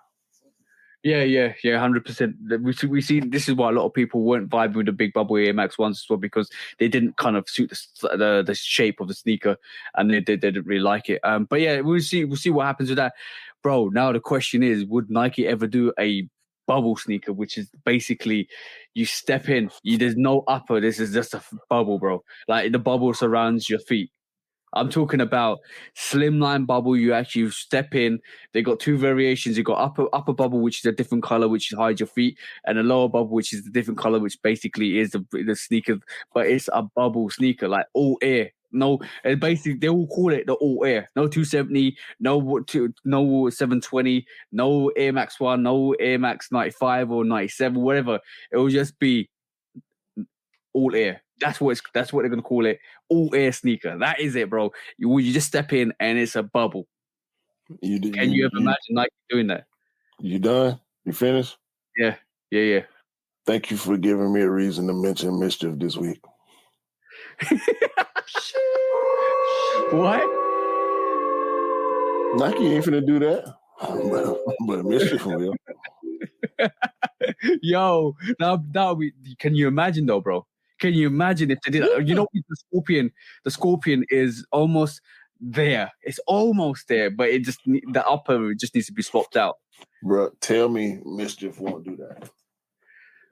We're giving ideas to Mischief now. They already thinking about that. You late. I'm probably late. Very late. Mr. Finn thinking about that. Quick track is what we saw this week, which is the Jordan 3 Oreo. It looks very, very reminiscent of the black cement 3s. The Oreo, it's got more of it looks like it's got a nubuck upper or a suede upper, which I think is more nubuck than suede. Bro, I think this is a dope release. It's a women's exclusive, which is coming out in December time. I think December time. One of the dates in full time. But yes, I'm definitely looking forward to this.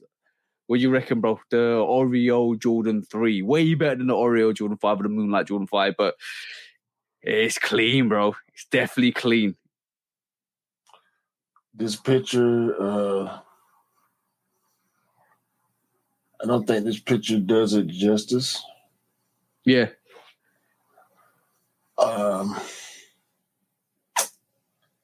Wish it had Nike on the back. It's going to have a Jumpman on the back, I think. Yeah, but I got Tinker 3s, so I'm going to probably stay away from these. I love the cement elephant print on the black uppers. I was just thinking about yesterday the fact that I still don't have black cement 3s. Yeah. And I think I want to just wait it out. I was going to ask, I didn't write it down, but I'm so glad you brought this up. Are you done with this? This is hard. I'm giving this a 5. Yeah, I'm gonna get this. I'm putting this on par with the black. This is a black canvas 4 energy. Yeah, for sure. I'm looking forward to picking this up. I'm definitely going in for this. Yeah. So I want to ask Shoestradamus, when is the black cement 3 coming back? I would say, well, it last came out in 2018, right? Mm-hmm. So we got monitored that day. Every sneaker since, or every other sneaker since 7 then. Year. You got it on the 7 years. I think it's on a 7-year scale. So basically, I would say 7 to 8 years, I reckon, because I would say Black Cement Free, the Oreo Frees are coming out, and they're just basically, I think they're gonna do. Unfortunately, bro, It's they're a gonna placeholder. do. Yeah, It's I think a Cardinal situation. Cardinal 3 situation. Yeah. I think the next 2 years we will basically. They've given everybody wants that Black Cement. Reimagine Black Cement. Yeah, no, reimagine Black Cement Free. That's what I was alluding to. Unfortunately, that's going to be the situation. What is it going to be? It's not going to be suede or leather because we've seen it with the Oreo Free. Right. So what is it going to be? Aged crack leather, bro. Black crack leather. Yeah. We ain't got black crack leather yet. Or, and this is going to be phenomenal if they do this. White Cement Free vibes with the Black Cement Free, aged midsole all the way through. That's aged easy. back panel. It's easy. That's very easy. Keep the leather premium. Have scratched out outsoles, like grey, worn out outsoles. Like the lost and found. Yes. I feel if they did that, I think it would be an absolute hit. With the correct shape as well, with the newer shapes, it's gonna be flying. The slim down elephant print on the front. Yeah, slim down Widow's Peak, all that. Yep. Yeah. It's going to fly, bro. I think expect to see that in 2025, 2026, I reckon. Because next year is a reimagined Breads and the military blues. Then I think the True Blue might come out before the Black Cement Frees come out. I do believe that. Yeah. Because the hints are coming there. We've got a navy colorway coming out next year. We've got the Wizards come out this year, and the year after they might they might even drop the True Blue Freeze, and then we will see the hype for the Black Cement Freeze. And this is why I think it's maybe 2 to 3 years away, because by the time they release the True Blue Freeze, the only other reimagined variations they're not going to have not released. Or a variation of they've not released the Black Cement Freeze. We've got a Fire Red Freeze. We've got a reimagined White Cements. We'll get the True Blues. And the next release after that will be the Black Cement Freeze. Bet. I'll hold out, bro. Yeah, I'll hold out for that, bro. Next quick strike, bro. Quickly moving through the gears because we're talking about fantasies of sneakers releasing because we always love to do that. Next is this, bro. Nike Canada are in trouble, bro. It sounds like they're in trouble because basically the Canadian government or the core organization, which stands for Canadian Omniperson Responsible Enterprise, has initiated an investigation into allegations that Nike Canada is connected to businesses profiteering from forced labor in China. And basically, their first investigation by the core, as it was established in 2019. This has been ongoing for like 4 years. And this basically surfaced this week. It sounds like Nike Canada are under investigation from the Canadian government organization. No, this is. What's this, bro? This is the Canadian government being different from a lot of other governments around the world. Canada is super liberal in general. Canada believes in a lot of things and practices a lot of things and have a lot of laws that the United States in particular don't do or have. Canada is seen by the United States as soft in a lot of ways. Yeah. But it's actually the opposite. Canada is not foolish as a country, as a government, as a people. They don't participate in capitalism the same way that a lot of these money-hungry countries like the United States do. Yeah. And so these are common practices across the board that they do not agree with and they won't tolerate. Look, according to this actual core was established in 2019 to hold Canadian companies accountable for potential human rights abuse in the overseas operations. So basically, it looks like the Nike case emerged this week, and it looks like they're actually tracking Nike Canada, or due to the actual laboring in China, and basically they are actually starting to hold companies accountable. So it's going to be quite interesting to see how Nike respond, number one, and how Canada keeps investigating, and if they do keep investigating Nike over the human rights problem that we know goes on. We know actually does go on. 100%. And that's one knock on us as sneakerheads, as a participant in the sneaker community. I will speak for myself. That's one knock on us that I cannot dispute, and I do agree with 100%. No matter how much I enjoy this hobby, but I have passion for, these releases and have love for these brands. We know they all do things across the board. Most corporations do things that we don't agree with.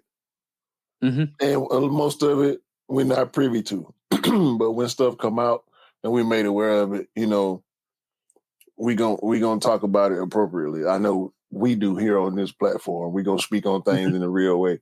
So, I don't condone none of the crazy stuff that go on behind the scenes with none of these companies that I eventually end up spending my money with. But it's capitalism, that's the way it works.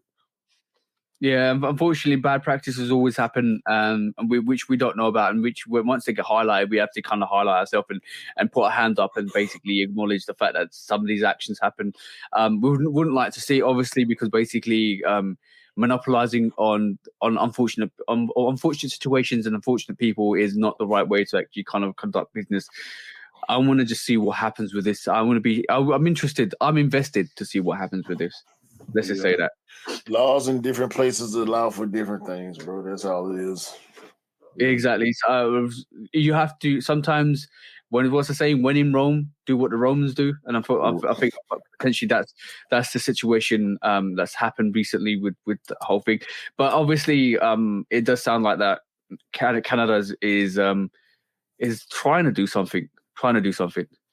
Yeah. Next week's strike. Out of Canada. Next week's strike is the KD4 Weatherman, which looks like is going to re-release sometime soon in full time potentially. It's probably one of KD's most coveted, most popular silhouettes or colorways of sneakers, or obviously because of the heat map of his footprint on the actual sneaker as well. Bro, we keep saying this: no sneaker is safe. No sneaker is safe. These more sneakers. Yeah, these gonna do well. The KD3s that dropped a couple months ago didn't do as well as I think these will. I don't think these will go crazy like they used to, but people gonna buy them. People that had them, people that loved them, and people that hoop are gonna buy these. Mm-hmm. And they hard. Sure. Yeah, definitely hard, bro. That whole sneaker is absolutely dope. But like when we look at no sneaker is safe, when you have sneakers like this, sneakers like the Grinch, the reverse Grinch sneakers that keep dropping, phenomenal sneakers, it gives you hope, it gives you ambition, it gives you faith that every sneaker will re-retro one day. And that big old swoosh on that strap that big old swoosh on that strap's crazy. Yeah, this sneaker's hard. This sneaker is definitely hard. Bro,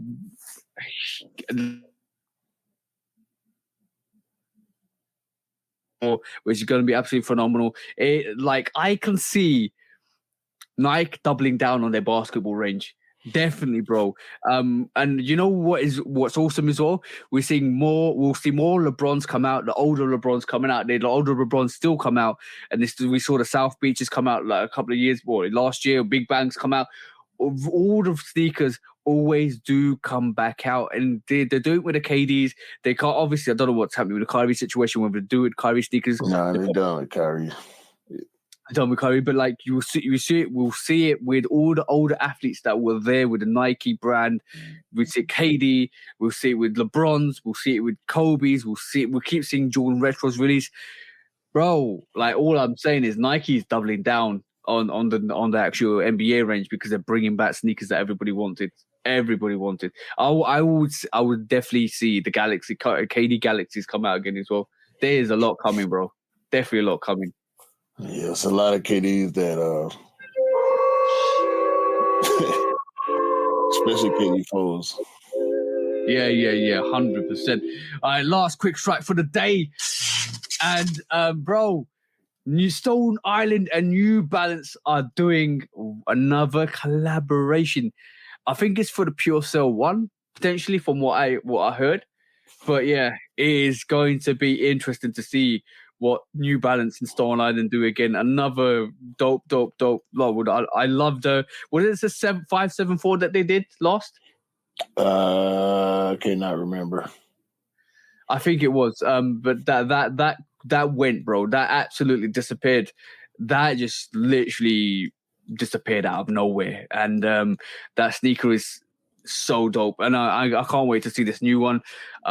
There's rumors that it might be a pure sale one, maybe potentially, but it's gonna be quite interesting to see what they come out. New Balance, Stone Island, that is going to be a vibe for this summertime, bro. Shout out to Lindo too. He about to drop the Lindo 2 New Balances. Baseball players coming up, man. I actually thought New Balance were semi quiet. Would have been semi quiet for quite a little while. No, it's the game, bro. The New Balance ain't stopped nothing. They've been dropping, so that's why I can't even remember this Stone Island, because they constantly dropping collabs and colorways. So it's hard to keep up. This is the colorway I'm talking about. This is the one I'm talking about, which actually came out. Was it earlier this year? I think this New Balance Stone Island. This is hard, bro. Definitely. Yeah, I wasn't checking for that at all. This definitely hard sneaker. Come out in February. Dope sneaker. But yes, that was the quick strikes for today, guys. A lot of quick strikes this week, bro. Definitely a lot of quick strikes. Yeah. Right, cool. Main subject time, bro. All right, I got 3 things. Well, do you want to do something about Mark Zuckerberg and Elon Musk quickly, or do you want to just move swiftly on to the quick main topics? No, it was just funny to me, bro. I actually saw Mark Zuckerberg with Israel Adesanya. People, I didn't know. Go ahead. Apparently, if you guys didn't know, Mark Zuckerberg is basically challenging Elon Musk to a MMA fight. Yeah, MMA fight to be. Oh, and the rumor was it was going to be in the Roman Colosseum. And the rumor was they was going to fight 1-on-1 to see who the better billionaire was. It was a fight of the billionaires. Elon Musk was talking some stuff. Mark Zuckerberg was showcasing some MMA skills. Mark Zuckerberg was about to Zuckerberg you into a fight, and I don't know whether it's going to happen. It's just funny to see. You know what? If I was a billionaire, I would just enjoy life. I want to get into a fight with anybody, bro. I'm not picking no fight. Yo, these dudes ain't got nothing better to do, man. And not for nothing, Mark Zuckerberg looking all ripped up. He taking pictures with pro fighters, training videos and whatnot. Man, Elon better just stay over there in Twitter, and stay in that building that you put the beds and try to make people live in the building when you're trying to cut costs over there at Twitter because you're an idiot and you destroyed single-handedly destroyed the brand. And you probably hemorrhaging money out the wazoo. Meanwhile, Mark Zuckerberg trying to find every way he can to capitalize on every single mistake you make in the social media space. And now he looks like he can beat you up too. And he's threatening to beat you up in front of everybody. This is hilarious, bro. Bro, you know what? It'll be quite interesting to see the clauses on the fight. Imagine if Mark Zuckerberg says, "You know what? That lawsuit you wanted, I'll fight you for it. I'll fight you if I win. Yeah. To ain't coming out. Yo, no. One person is dedicated to life, to the art of war. One person dedicated to the art of destruction. Because basically, Elon Musk is like, let's destroy everything. Let's destroy Twitter and everything. And Mark Zuckerberg is like, I'm here to fight you, bro. I'm coming for you, bro. Bro, all I'm saying is, yeah, Zuckerberg's got smoke. But like, if I'm the MMA fighters and I'm training Mark Zuckerberg, yo, I'm not going full in, bro. I ain't risking that punch. I ain't risking punching Mark Zuckerberg, bro, because I don't know what that billion is capable of. That's what I'm saying. He looks strong, but that don't mean nothing. Strong don't always win. I'm gonna pull the punches, 1% hit rate, 1% strength, Or in FIFA, in Madden, just put your ratings down to 0 and just be a bystander. Take some shots for some millions. Every shot Mark Zuckerberg gives you, he gives you $1 million. You're fine, bro. All I'm saying is you're not hitting $1 billion here, bro. You ain't doing that. You ain't doing that. You're gonna train. You're gonna make him look good, and you're gonna say, "Yes, Mr. Zuckerberg, you can take on Elon Musk." Hey man, they both got it. It don't matter. Yeah, exactly. And if I was a billionaire, I ain't fighting. I ain't fighting for nobody. Nah. I'm enjoying life. I got better things to do. Exactly, bro. All right, next question, right? We seen Drake, main subject time. We seen Drake come out with some new Hot Steppers too. We seen some glides, that glide PE. Do you want to bring that up, bro? Yeah. So we seen the Nike Nocta Glide Kentucky PE, which is basically a PE variation. This is the dopest one. Yeah, I agree with you. I like the colorway. I like the colorway of that. So now the question is, how successful of a collaboration? We talked about Travis Scott. How successful of a collaboration is Drake? Let's rate his sneaker releases for one, to see how they do well in terms of the sneakers that he's dropped. Because I want you to tell me if I'm right. No, so now first of all, bro, I want to see if we come to the conclusion. You said tell you if you're right. I said no. So how do you rate his OVO range with Jordan? I like all the OVO Jordans. Yeah, I would say the 4 is probably my favorite. Yeah. Followed by the black 8 and 10. Yeah. What you saying though?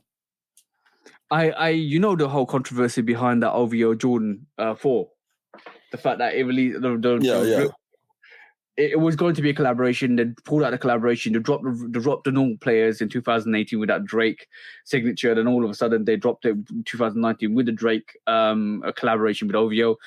That was kind of interesting. We've seen the 8s. I like the 8s. I like the 12s. Obviously Jordan 10's another thing. Jordan 11. There was another Jordan 11 there as well.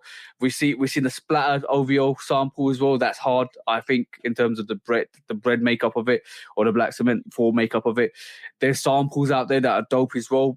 I think he did well, but I don't think there's much notoriety with the OVO range in terms of. Is there, but it's not a lot of people. A lot of people do rock them, but a lot of people talk about them. They haven't got the same hype as Travis, like a Travis sneaker would do. See what I'm saying? When a Drake OVO released, it wasn't really something everybody was clamoring to get, even though it sold out. See what I'm saying? I think it's a bit of a too little, too late kind of situation for Drake a little, because he came at a time with Jordan where hype was big for him. At this point,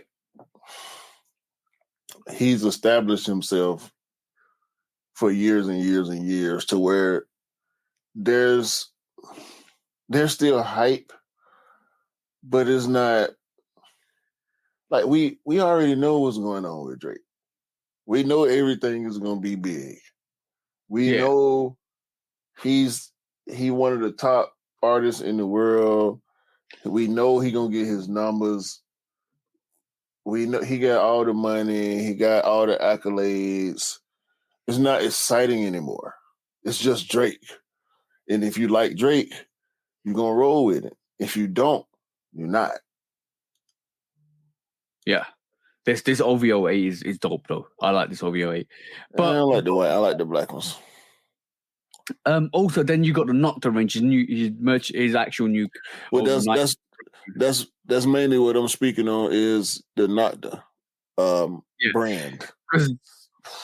It's not. I don't think it's delivered. Oh well, I don't know what I don't. I don't know what to say about it. It's definitely not for me. That's all I'm saying. No, it's not, and that's okay. But let me show you something. I got him.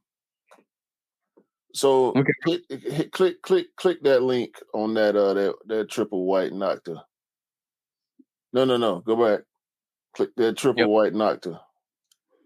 For the audio audience, yeah, we gonna zoom in on the Nike Hot Step Terra triple white. Look at the uppers on that, right? Yep. This is East Bay Magazine from I can't tell what year, but this is a 90s basketball sneaker.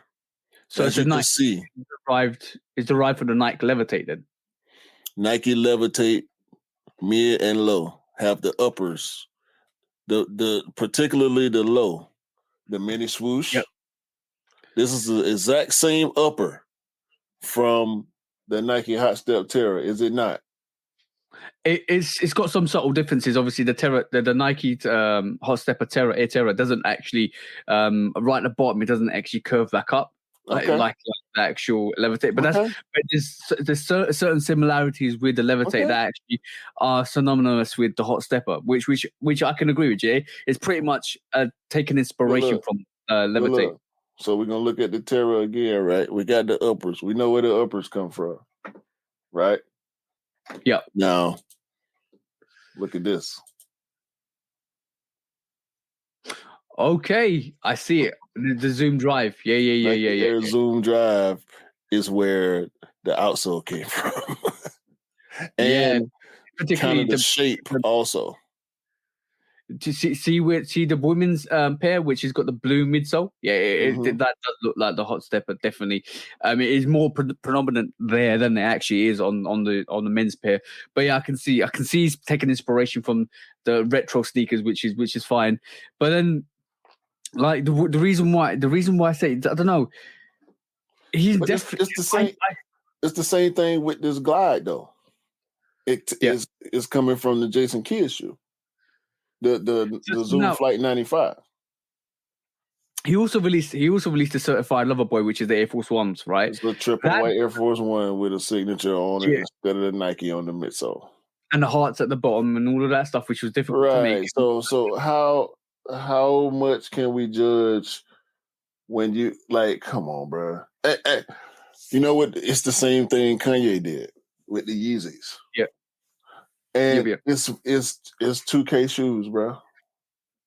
But you going in the catalog. You going in the catalog and you finding shoes like the Nike Air Zoom Drive that majority of the people don't remember. There's a small segment of the population that is actually wanting that shoe to come back more than likely. But shout out to East Bay Archive on Instagram. They run through just pages on East Bay magazines, and you get to see these old silhouettes and see where some of these inspirations come from, and it make you want for more.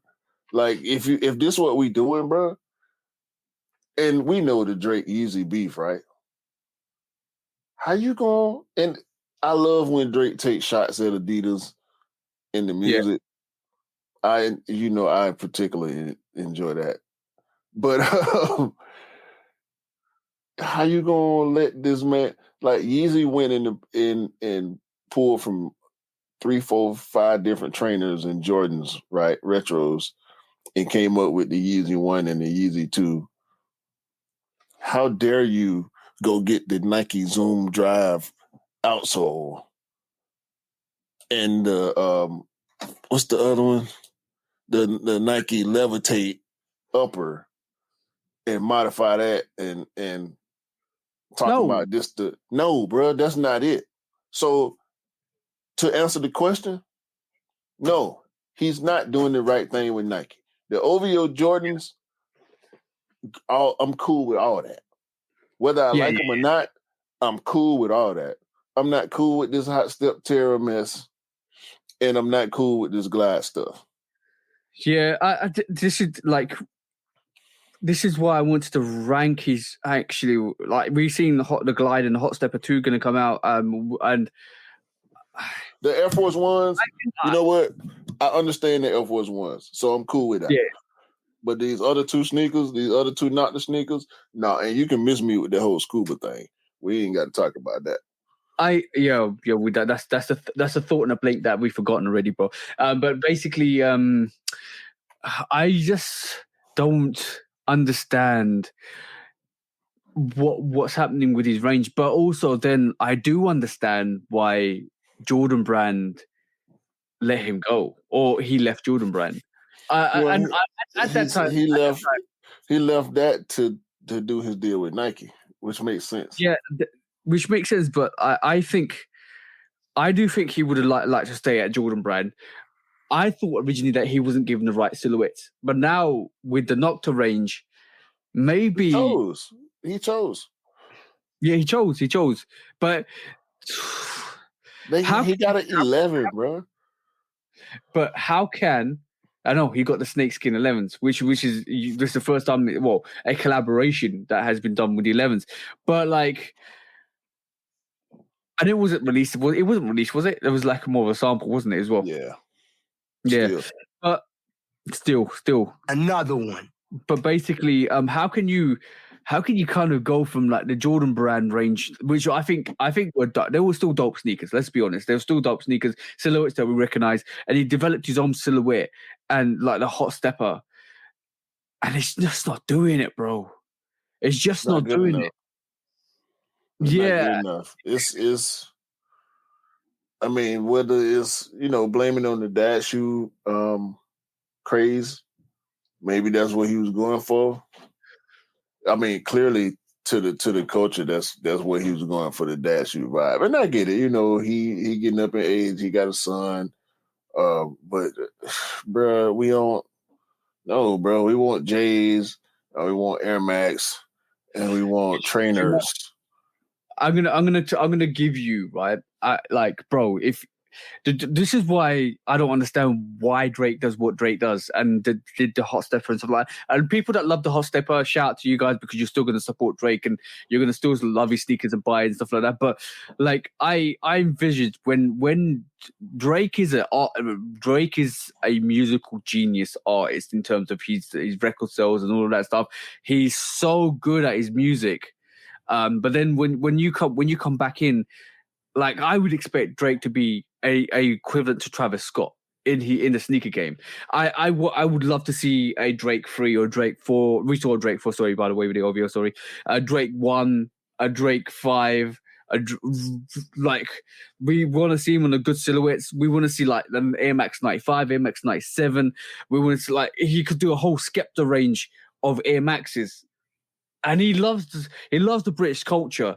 He loves coming over here. He reignited Top Boy for the British culture, right? So why is he not doing Air Maxes? Or he's got the hot stepper. He's still taking an Air Max. But the thing is, the missing links are there they're visible, bro. But then we don't get them. I don't understand. And this not you doing these amalgamations. We were just talking about Sean Witherspoon last week. So you're telling bro. You put this right in perspective. So you're not telling me Drake is the equivalent to Sean Weatherspoon for Adidas and Nike. That's what you're saying to me with that comment. I don't even want to talk about this no more. But this is like when we talk the elitist of the elitist, we're talking about Travis Scott, Off-White, Union, Amma Manier. These are the collaborations that make a heart beat faster. Let's be honest, bro. Right? When you see Union 1, Union 4, Union 2, when you see Amma Manier 4s, 3s, 2s, 1s, 5s, when you see a Travis Scott 1, 4, 6, bro, those are the sneakers that make you say, wow. You say like, wow. That's what I would expect Drake sneakers to be for a lot of people. It's just not hitting, bro. It's not hitting.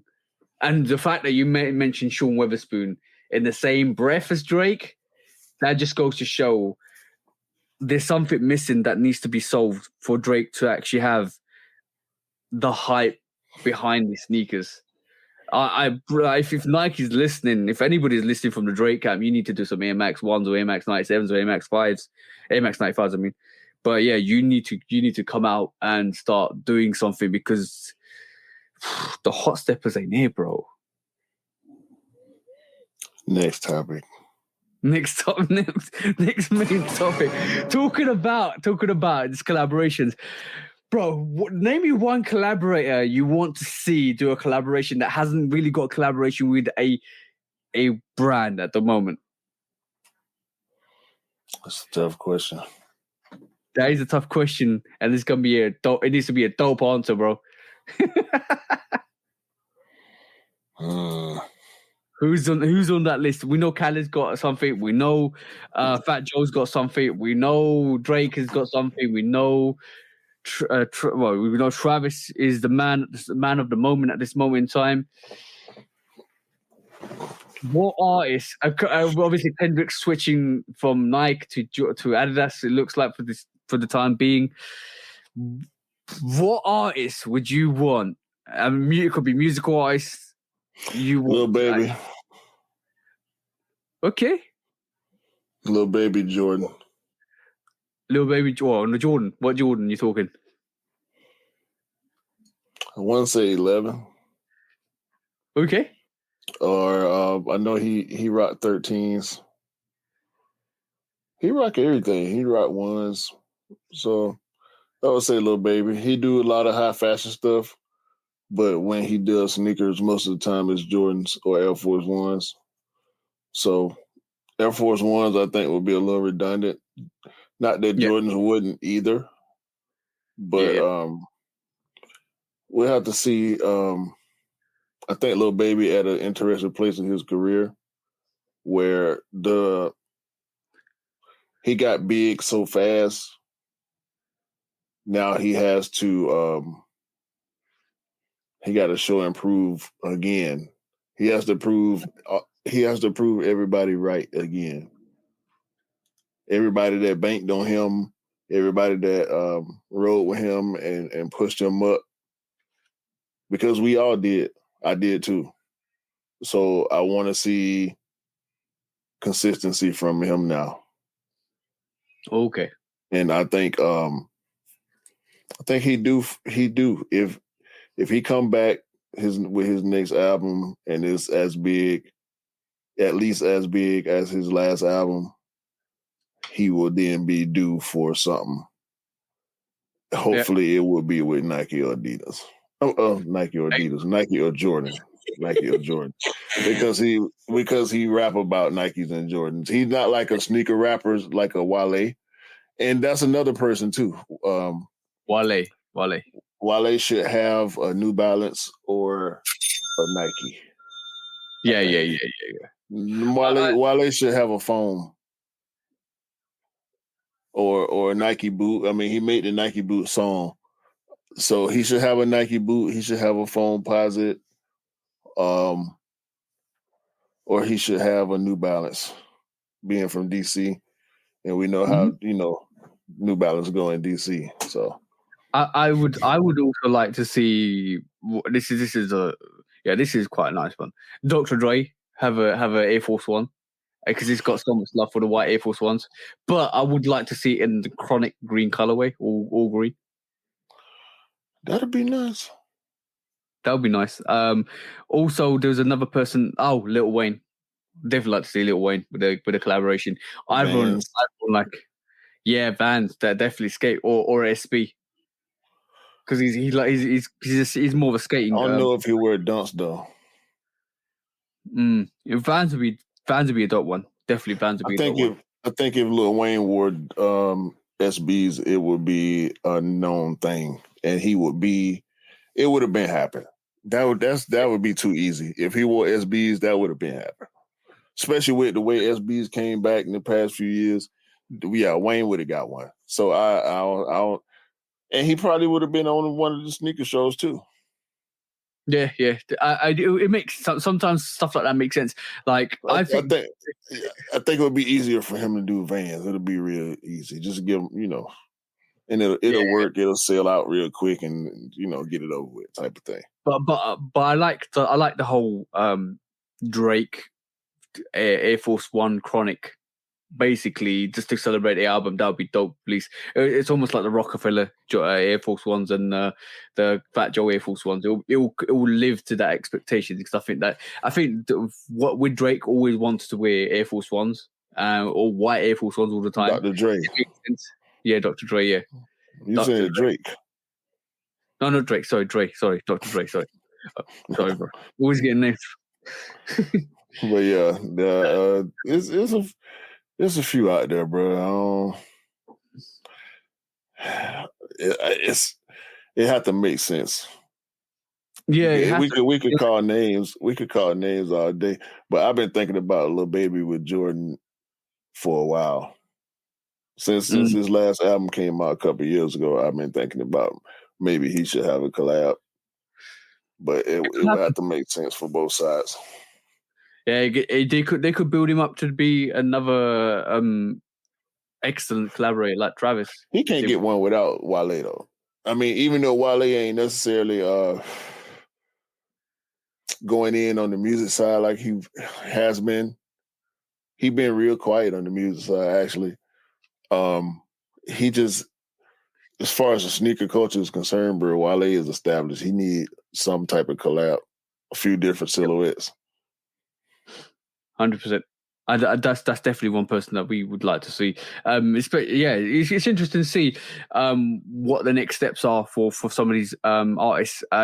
If like DJ Khaled can do a collaboration, it gives hope to a lot of other people, because obviously DJ Khaled is more a producer rather than an artist in terms of his personality, though. Yep, personality drives that success. And drives that ambition, which we can take a leaf out of his book, definitely, because if everybody had the drive to success, we would all be in better situations. Yeah, for sure. But quickly, next quick strike, I'm gonna just mention this is just a butt onto what we've just talked about. What's the best balance for undersaturation and oversaturation? I'm talking about when Nike keep dropping, or when New Balance keep dropping, or when Adidas keep dropping silhouette after silhouette after silhouette after silhouette and oversaturating the market. And obviously we saw the NMD, we saw the Yeezy brand and what happened to that with the oversaturation. We saw that with Nike with the Vapor Maxes, and now we've seen it with the Dunks and the Jordan 1s. We've seen the prime example of what Nike did with the Panda is oversaturated, and now it just sits. And a lot of people just can't be bothered with it anymore because it's oversaturated. And this is a take on what Adidas did with the NMD range as well. And obviously New Balances keep dropping sneakers. What's the perfect balance between oversaturation and delivering the right supply and demand? Because we saw with the Jordan 1 how much it was saturated. We were getting 3 releases a month, or practically 3 releases a month with Jordan 1s. Lows, highs, mids, bang, bang, bang, bang, constantly. And now they just sit. So we can definitely say that's oversaturated. That's a prime example of oversaturation. They're doing it with the Dunks, Pandas. We're doing it with a lot of Dunks. They're still releasing SB Dunks, which is absolutely good to see. We're seeing it a lot, bro. So what's the perfect balance? How do you learn from your lessons of mistakes? Because in a way, brands don't want sneakers to sit and go and sell. Let's be honest. No. Like the question. No, it's an oxymoron. There's no correct answer for this question because we're talking about fluctuating markets. We're talking about supply and demand, where they finally listen, right? They said, all right, this is what y'all want. Y'all want this black and white Dunk Low? We're going to give it to you, and we're going to keep giving it to you. Y'all want white Air Force Ones? We're going to give them to you, and we're going to keep giving them to you. Y'all want constant Jordan 1 Chicago's? No, we're not going to do that. We're not going to do that. We're not going to keep making black and red 11s and sell them all year round. We're not going to do that. But there's other stuff that we know for some reason people going to keep on buying and keep on buying and keep on buying. Would Pandas, would the Bread 11 not sell as much as the Pandas do? Of course it would. Would they not at some point start sitting on the shelf? Of course it would, yeah. Oxymoron. Because why not do that with a Jordan 11 versus a Panda or versus an Air Force? Imagine if, not unlike retros, Nike said white Air Force One's going to come out 1 million pairs once every 5 years. That would be stupid, bro. That literally would be, that sneaker will sell out instantly. So is it not stupid for them to not keep making black and yellow Jordan 4s? Or all red and black Jordan 5s? Or all blue Jordan 1s? All right, cool. No, that's fine. We're going into the colorways now. No. In general, like if they kept making everything, then it's gonna be oversaturated anyway. Because everybody always asking for something. You know what I'm saying? Yeah, we all want it. We all want it for regular price, and we all want to be able to walk in the store and try it on and walk out with it when we feel like it. But that's not the way the game is set up. Yep. So it's going to always be a struggle. Now, what we talking about, what you asking about, in my opinion, it takes me back to the conversation that we had before about, all right, how far ahead can you see the game changing and be able to adjust fast enough to not have to put stuff on sale? Mm-hmm. See. Now, you what you just said is quite interesting because the brands don't adapt adequately, and the reason why I say that. How can you though? When your production timeline is 6 months ahead of what's actually going on. Let's just say 6 months, right? Let's just say 6 months ahead, right? That's fine. Your ideas are coming out in 6 months. So Jordan 1s post-COVID haven't done at all well. But at all well. We're talking about a couple of years when we had the Pollens, they sat. And look, we had a lot, even early on after COVID, sneakers were sitting. You had 2 years to adapt to that situation, right? 2 years. Let's just be honest. Let's be honest. 2 years, right? You had taxis sit. One of the premium sneakers out there sit. Brotherhoods, French Blues, Marina Ones, all of them sat. You can't tell me you can't adapt quick enough for that. 2 years, bro. And you could have said, all right, cool. After the lost and found, which I thought was going to happen, and they were going to do that because they were going to make Jordan 1s a bit more harder to get, which will make them a bit more desirable, bringing back some of the notoriety and the hype behind it. And instead, they double down with Travis Scott, Jordan Lows, and Jordan Highs, which is fine because it sells. They drop down with Union Ones, which is fine because it will sell. I thought they were going to limit it to more collaborations, but no, they actually double down and start releasing more GR sneakers, which if you see this year alone, and to be honest, it's slowed down slightly, but not significant enough for these sneakers to kind of sell out. Pink wash pinks, I mean. Black wash blacks, French blue ones, cement one lows. I can keep going on, bro. There's lucky green ones. All the sneakers I just said. Do you want them to stop? Do you want them to stop? The sneakerhead in me is saying no. Keep bringing them out, right? But the purist in me is actually thinking if Nike keep doing this, it's going to come to a sudden halt where we don't get enough pairs anymore. And we will come to a point where Nike will turn around and say, we gave you everything you wanted. Now they're saying, now we're not going to give you everything we wanted because, and it isn't, like you said, it's an oxymoron, right? And unfortunately, I do believe in between the lines, there is a fine balance. There is a fine balance, right? It's no one will ever be completely happy. I know, I totally agree with that, but I still believe there is a point where you can make enough people happy that the production of sneakers won't go on sale, and the production of sneakers will still be desired, which I don't think Jordan 1s are at this moment in time. And there'll be a point where you still can make the same amount of releases, the same amount of sales, without driving the sneakers into a sell predicament. And that goes from rather than releasing a pair. That's going to swing the pendulum back in the other direction because that means limiting releases and limiting pairs based on the climate, which is going to then increase the demand back up at a certain level. As soon as people realize, it's sneakers just got a little bit harder to get again, then the demand is going to go back up. The resale price is going to go back up.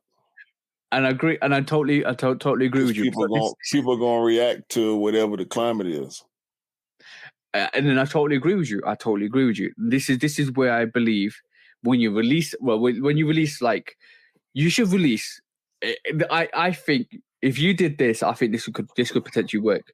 If you dropped 8 regular Jordan 1 highs, right, with mixed with maybe 2, maybe within those 8 sneakers, you dropped a 2 OGs, right, which is fine.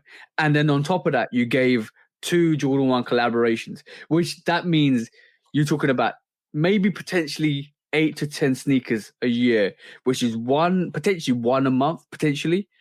We're seeing more of that, or even make it 5 or 6 release Jordan 1s per year, which makes it every 2 months you get a Jordan 1. You trying to predict how people are going to react. It's not going to ever work. But rather than making them limited, you make them more widely available. That's what they. Yeah, you making this. We go in circles, bro. We go in circles because every time you say something, the opposite effect is what's going to cause it to go back to what it was before. It's a cycle. There will be no balance because the supply and demand is constantly changing based on the supply. Luke, we have to find to the force, bro. The supply will always determine the demand, bro. Like, yeah. Well, in this culture, it's like in this industry, where we talking about casual retros and collabs and all that stuff, that's gonna always be the case. Because now the supply is abundant, right? So prices are down, sales are down, and all that. As soon as they start to close or tighten up the production, making less pairs, doing less releases, less frequent releases, it's gonna shift. It has to then, because we gonna be the people that still actually buying sneakers, right? Like I saw a bunch of people happy about getting the Chambray 7s, we know them 7s going on sale, and people was buying them anyway. Yep. Because they wanted their pair on release day, because that's the tradition. You get your retail pair on release day. I'm waiting for them to go on sale because I think the Chambry 7s are dope. I think there's a dope. But you bought playoff 13s when they dropped. Yeah, but that because it was more of an OG sneaker. But yeah, I did. Well, we saw playoff 12s not do well, and I bought those. Me too. Yeah, it's a bunch of that's because we want to get our sneaker right then, so we can go ahead and move on. I think it's also dependent on the sneakers. The two you mentioned, the OG sneakers. I think the OG sneakers will do well. No.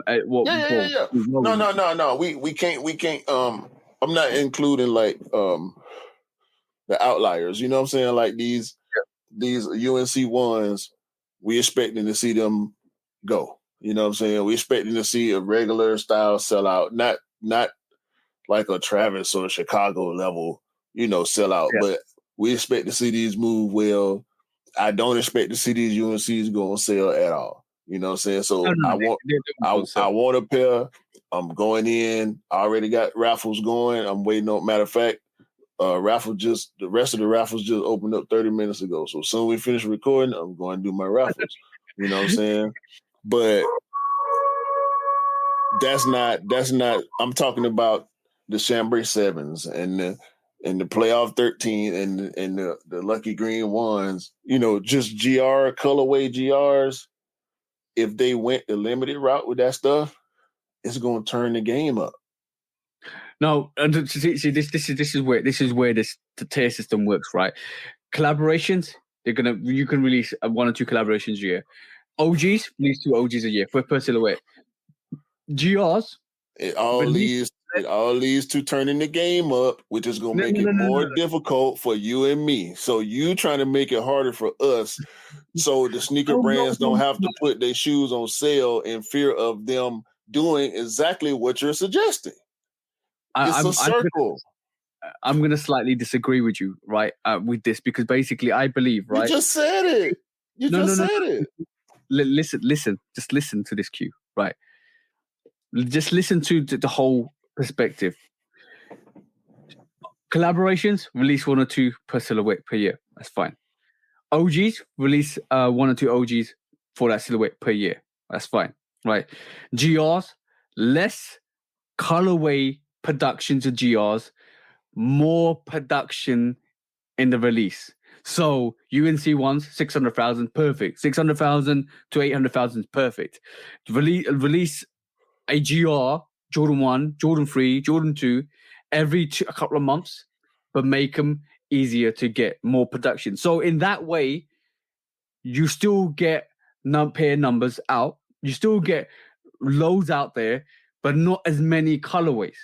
Not as many colorways in that whole GR range, because therefore what you end up doing is making sure the ones that released are easier to get for the people that want them, because there's a high production range in them, won't go on sale because you don't get as many as often in the colorway range. Because right this moment in time, I'm sitting here and thinking, you know what, the wash pinks came out, the black wash came out, this came out, that came out. You know what, I can be picky and choosy about the sneaker. Give a banging colorway, more pairs, less GR releases. I think that model could possibly work, and it could reverse the cycle that we have potentially. I don't understand how you look so far in the future in one direction and not in the other. And you know what? And when I talk about adaptability, this is where the adaptability doesn't work, because basically, if that model was reversing the trend and we're seeing more sneakers, more resale go up, right? Then from that point of view, you can increase the production line and produce more colorways and adapt. Right this moment in time, every single brand is not adapted well because, number one, cost of living, because we come out of COVID, because everything's gone up, because you keep releasing this a load of colorways. Sneakers are sitting. I put myself in the corporate mind at this moment in time, rather than the sneakerhead mind. And all the sneakers are probably shouting at me right this moment in time, thinking, "Why are you saying this?" Because we love the fact that sneakers are sitting. As a sneakerhead, I love the fact that sneakers are sitting. But as a corporate person, I'm putting myself in that corporate mindset, and this is what I would do. I disagree. Let's we talk. It's too long. You saying the same as that. You trying to disagree? You're saying the same thing. I'm telling you, you're forcing the market to change when you make all these changes that you suggest. You're forcing the market to change, and it's going to eventually revert because you're increasing the demand. How can you not see that you're increasing demand by limiting product? I know. But I know I'm increasing the demand, because then that means, and this is where I say, and it's gonna go back to the wild west, because if the UNC one drops 600,000 pairs and it's the one of 2 Jordan 1s that's gonna drop for the year, it's gonna be a Chicago situation. All right, so now because everybody that want Jordan 1s only knows that there are 2 pairs coming for the whole year, and it's gonna be pandemonium because the resellers. That's what you said. Say 2 pairs, bro. No, I didn't say 2 pairs. I said they make 5 pairs. 2 collabs. Well, we see 2 collabs per year, pretty much. How many? Tell me 2 collabs this year with the Jordan 1. One we get in Union. You didn't say Jordan 1. You just said 2 collabs. 2 collabs per silhouette. That's what I said. Oh man, you moving the goalpost. No. Go and listen back to what I said. I said 2 collabs per silhouette, then two OGs per silhouette, and then 5 or 6 GR sneakers. That don't sound too different than what we get already. That's a lot. No. In 6 months, how many GR Jordan 1s have we got? And I can count about 5, 6, even 7 so far. So far in 6 months. That should be for the whole year.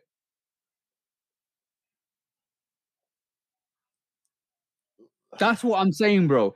That's what I'm saying. More pairs, less colorways, and then we're getting the collaborations with the Jordan 1s, Union 1, Travis Scott 1, Golf Sneaker, whatever. That's a collaboration. We're getting OGs. We're getting the Royals. We got the Lost and Founds earlier, end of last year.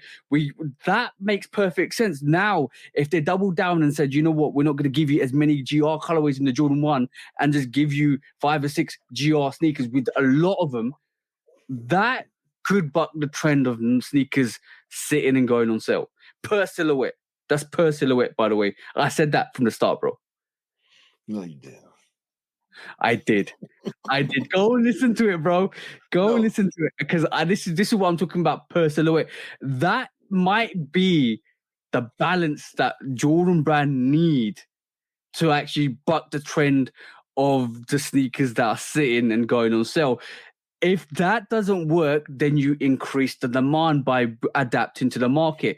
And this is why I said the adaptation to the market is not great at this moment. That's a tactic. And lowering supply to increase demand is a tactic that's been used in business forever, and it'll continue. Just tweaking it just right. I don't see no balance in that. I don't see nothing but chaos. And I mean, it's not. I'm not saying it. I'm not saying it like it's a bad thing. I'm just saying that's how business works. Yeah, of course it does. But from my perspective, I think I love the sneakers that's sitting. I love the sneakers. The fact that we arguing about it lets me know how difficult it is, because you can't please everybody. Yeah, of course, because we're 2 different people. We keep talking about this. A lot of people are probably going to listen to this and think, why am I saying the things I'm saying? Because what I'm saying is, and what I fear is, in the long run, it might be a shutdown with the Jordan 1. We might not. You never know. In 2 years' time or 3 years' time. Stop manifesting your fears on the podcast, bro. Stop. Okay? Stop. I'm just saying. Stop. You know, you manifesting, you projecting your fears on the community. As a sneakerhead, I rebuke you.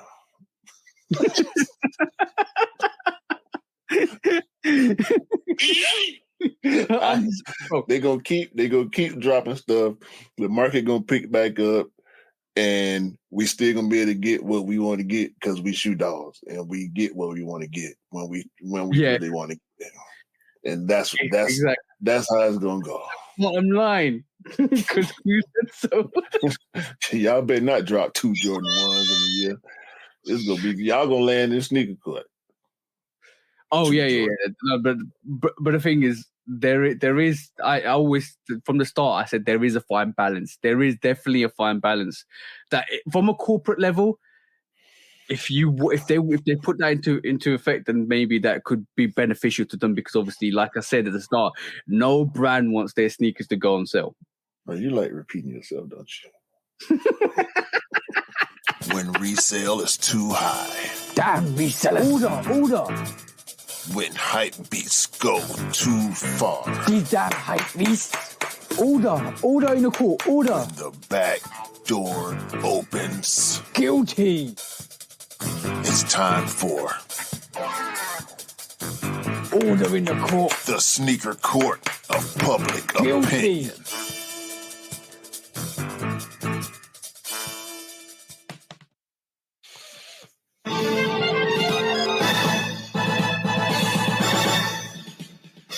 Guilty. Welcome to Sneaker Court of Public Opinion with me, Judge Public Opinion and Executioner. What's up, bro?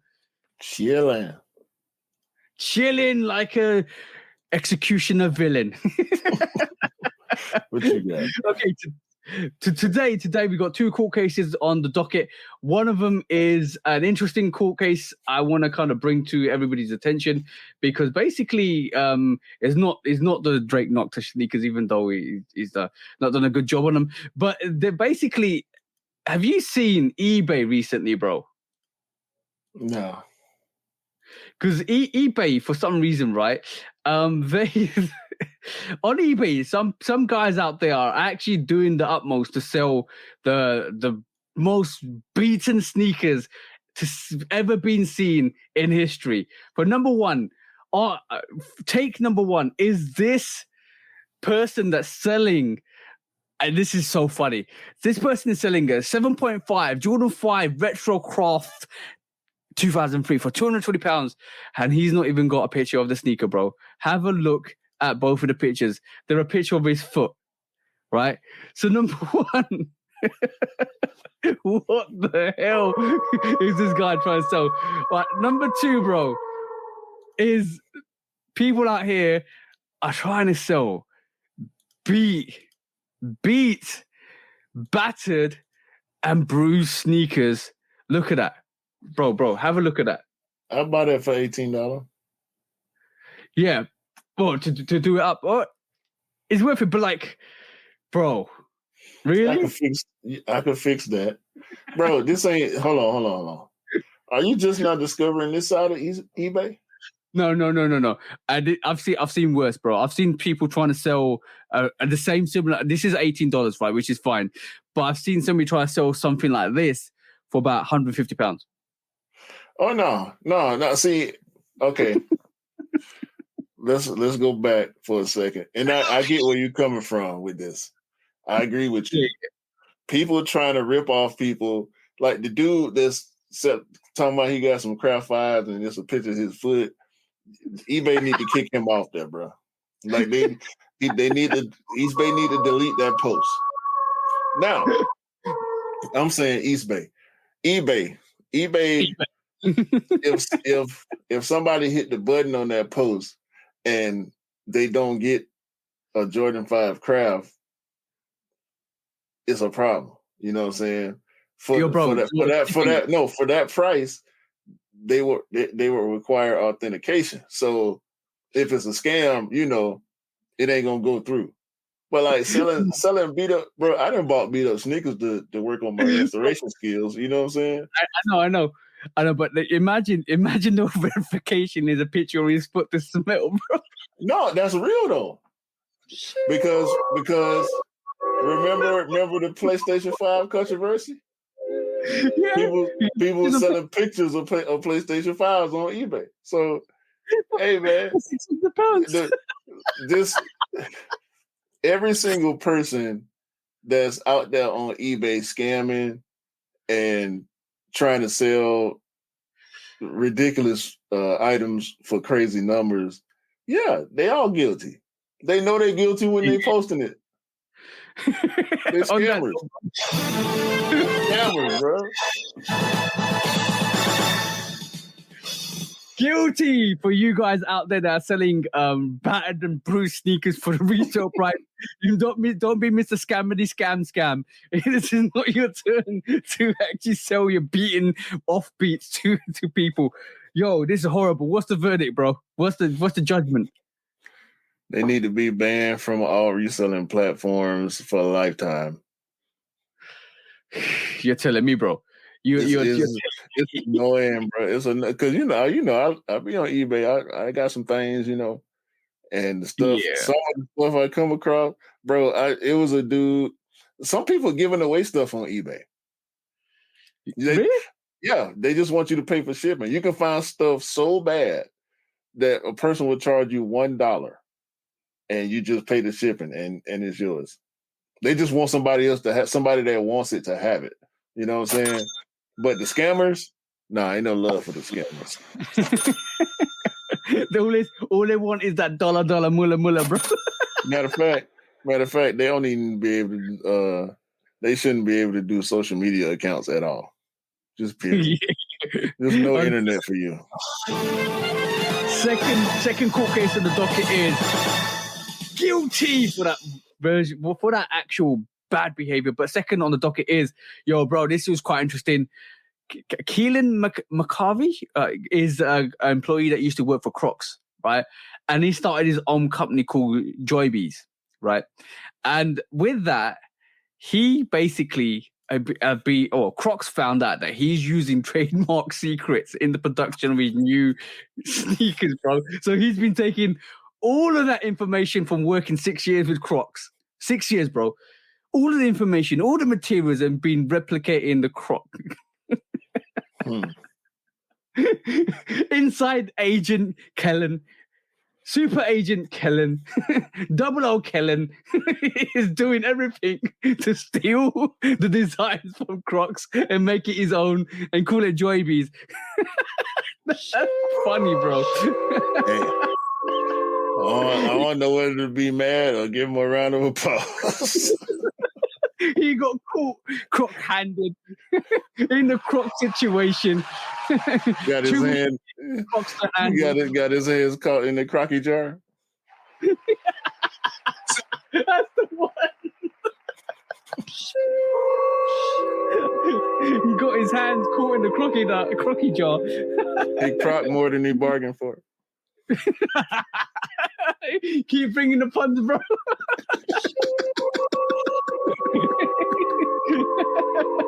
Oh man! Right. On that note, Kellen, you stole trade secrets. You stole something from Crocs, and they coming for you. So only verdict we can give you is guilty when proven guilty in the court case in the public eye. You're about to go down, and there's no joy in this being at this moment in time. What's your verdict, bro? Oh man, I sentenced him to only wear them yellow Crocs that we're looking at in this picture for the rest of his life. Lifetime supply of yellow Crocs, and we taking the sport mode band off, so you can't even go in sport mode. But yeah, guilty as charged. All I'm gonna say is good luck to you when Crocs start coming for you. That's all I'm saying, bro.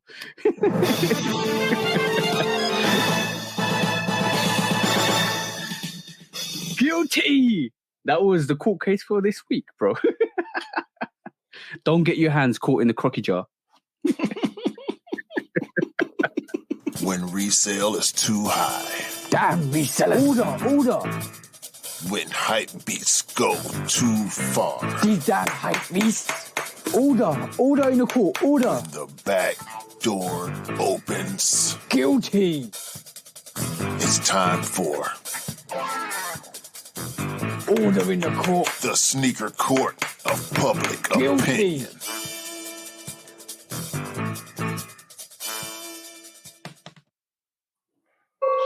Hey, episode 75. We had a deep conversation today. Yeah, man, this episode was too long. Yeah, it was definitely too long, coming out to 2 hours and 30 minutes. But that whole conversation about saturation and yeah, that was quite interesting. I didn't think you was gonna go that way with it. I wondered why you wanted to talk about it in the first place. I knew it was gonna be something, but I didn't think you was gonna go that direction. So yeah, that just went way back. I kind of put myself in the brands, the corporate mindset, because I was thinking, even like, to be honest, I'm loving this time period because sneakers are just so easily available. But I know this time period it's got a time expiry date when it will change to a point where it will be harder to get sneakers again. And this is what I don't like about the pendulum, is the pendulum swings one way or the other. And right this moment in time, the pendulum is at the point where sneakers are easy to get. It's only a matter of time when it's going to swing back swiftly to the other side. And it's going to be harder because obviously the brands are going to, right this moment in time, in a couple of weeks or a month ago, Nike was saying, we don't want this. They were saying it. So it's going to happen. And this is what we need to have that discussion. Based on that, we're at the peak of the swing this in our direction for this period in time. We've been comparing it to 2014, 2015, which I think is appropriate. However, the era makes a difference. You know what I'm saying? What we're getting, the way that we get it, with raffles and everything. So everything is different, but like you said, the pendulum. That's why I call it an oxymoron, bro, because it's the pendulum swinging back and forth. Exactly. And then there should be that, like, there needs to be a point where we know what happened after that. We know, and certain circumstances with COVID and all that. Right. We can't predict that part of it. If something crazy, hopefully don't nothing crazy like that happen, but the game itself is always evolving, and we're gonna be here for it. Yeah, exactly. But guys, as me and Q are talking, this is episode 75 of the Shoe Dog podcast. Let us know what you think. If you reach the end of this podcast, well, congratulations to you guys, because we know where the true supporters are. Thank you guys for tuning into the end. If you did see this, you know what would be really funny? One day we do a podcast and we do a free giveaway right at the end. You got to listen to it, all of it, and keep giving hints at the end. Hints throughout the podcast, and right at the end we ask a question that kind of hits all three sectors of this podcast: beginning, middle, and end. You got to listen. Blazing Guns, Scott, all of you guys that listen, shout out to you guys. Thank you for the love and support all the time, bros. We really appreciate it. We're gonna keep growing. It'll be quite fun. And maybe one day we'll do a giveaway when we can afford to do so. But in this meantime, thank you for the love and support that you guys are actually showing us. But Q, count us out, bro. Yo, 75, man. 3/4 to the next milestone. We're going to get there. We're going to keep popping. We're going to be back next week. Vacations will happen. Don't worry about that. I'm talking to TJ, by the way. I ain't talking to y'all. Hey. Vacations will happen. Well, yes. We're going to be back, man. We love y'all. We appreciate y'all. Everybody, audio, YouTube, IG, Threads. 100%. Have a great day, man. Great week, great month, and hopefully everybody can go grab a pair of these Dapper Dans. I'm finna go ask my wife if she want a pair. Yeah, dope. All right. Peace out, guys. Peace. Peace.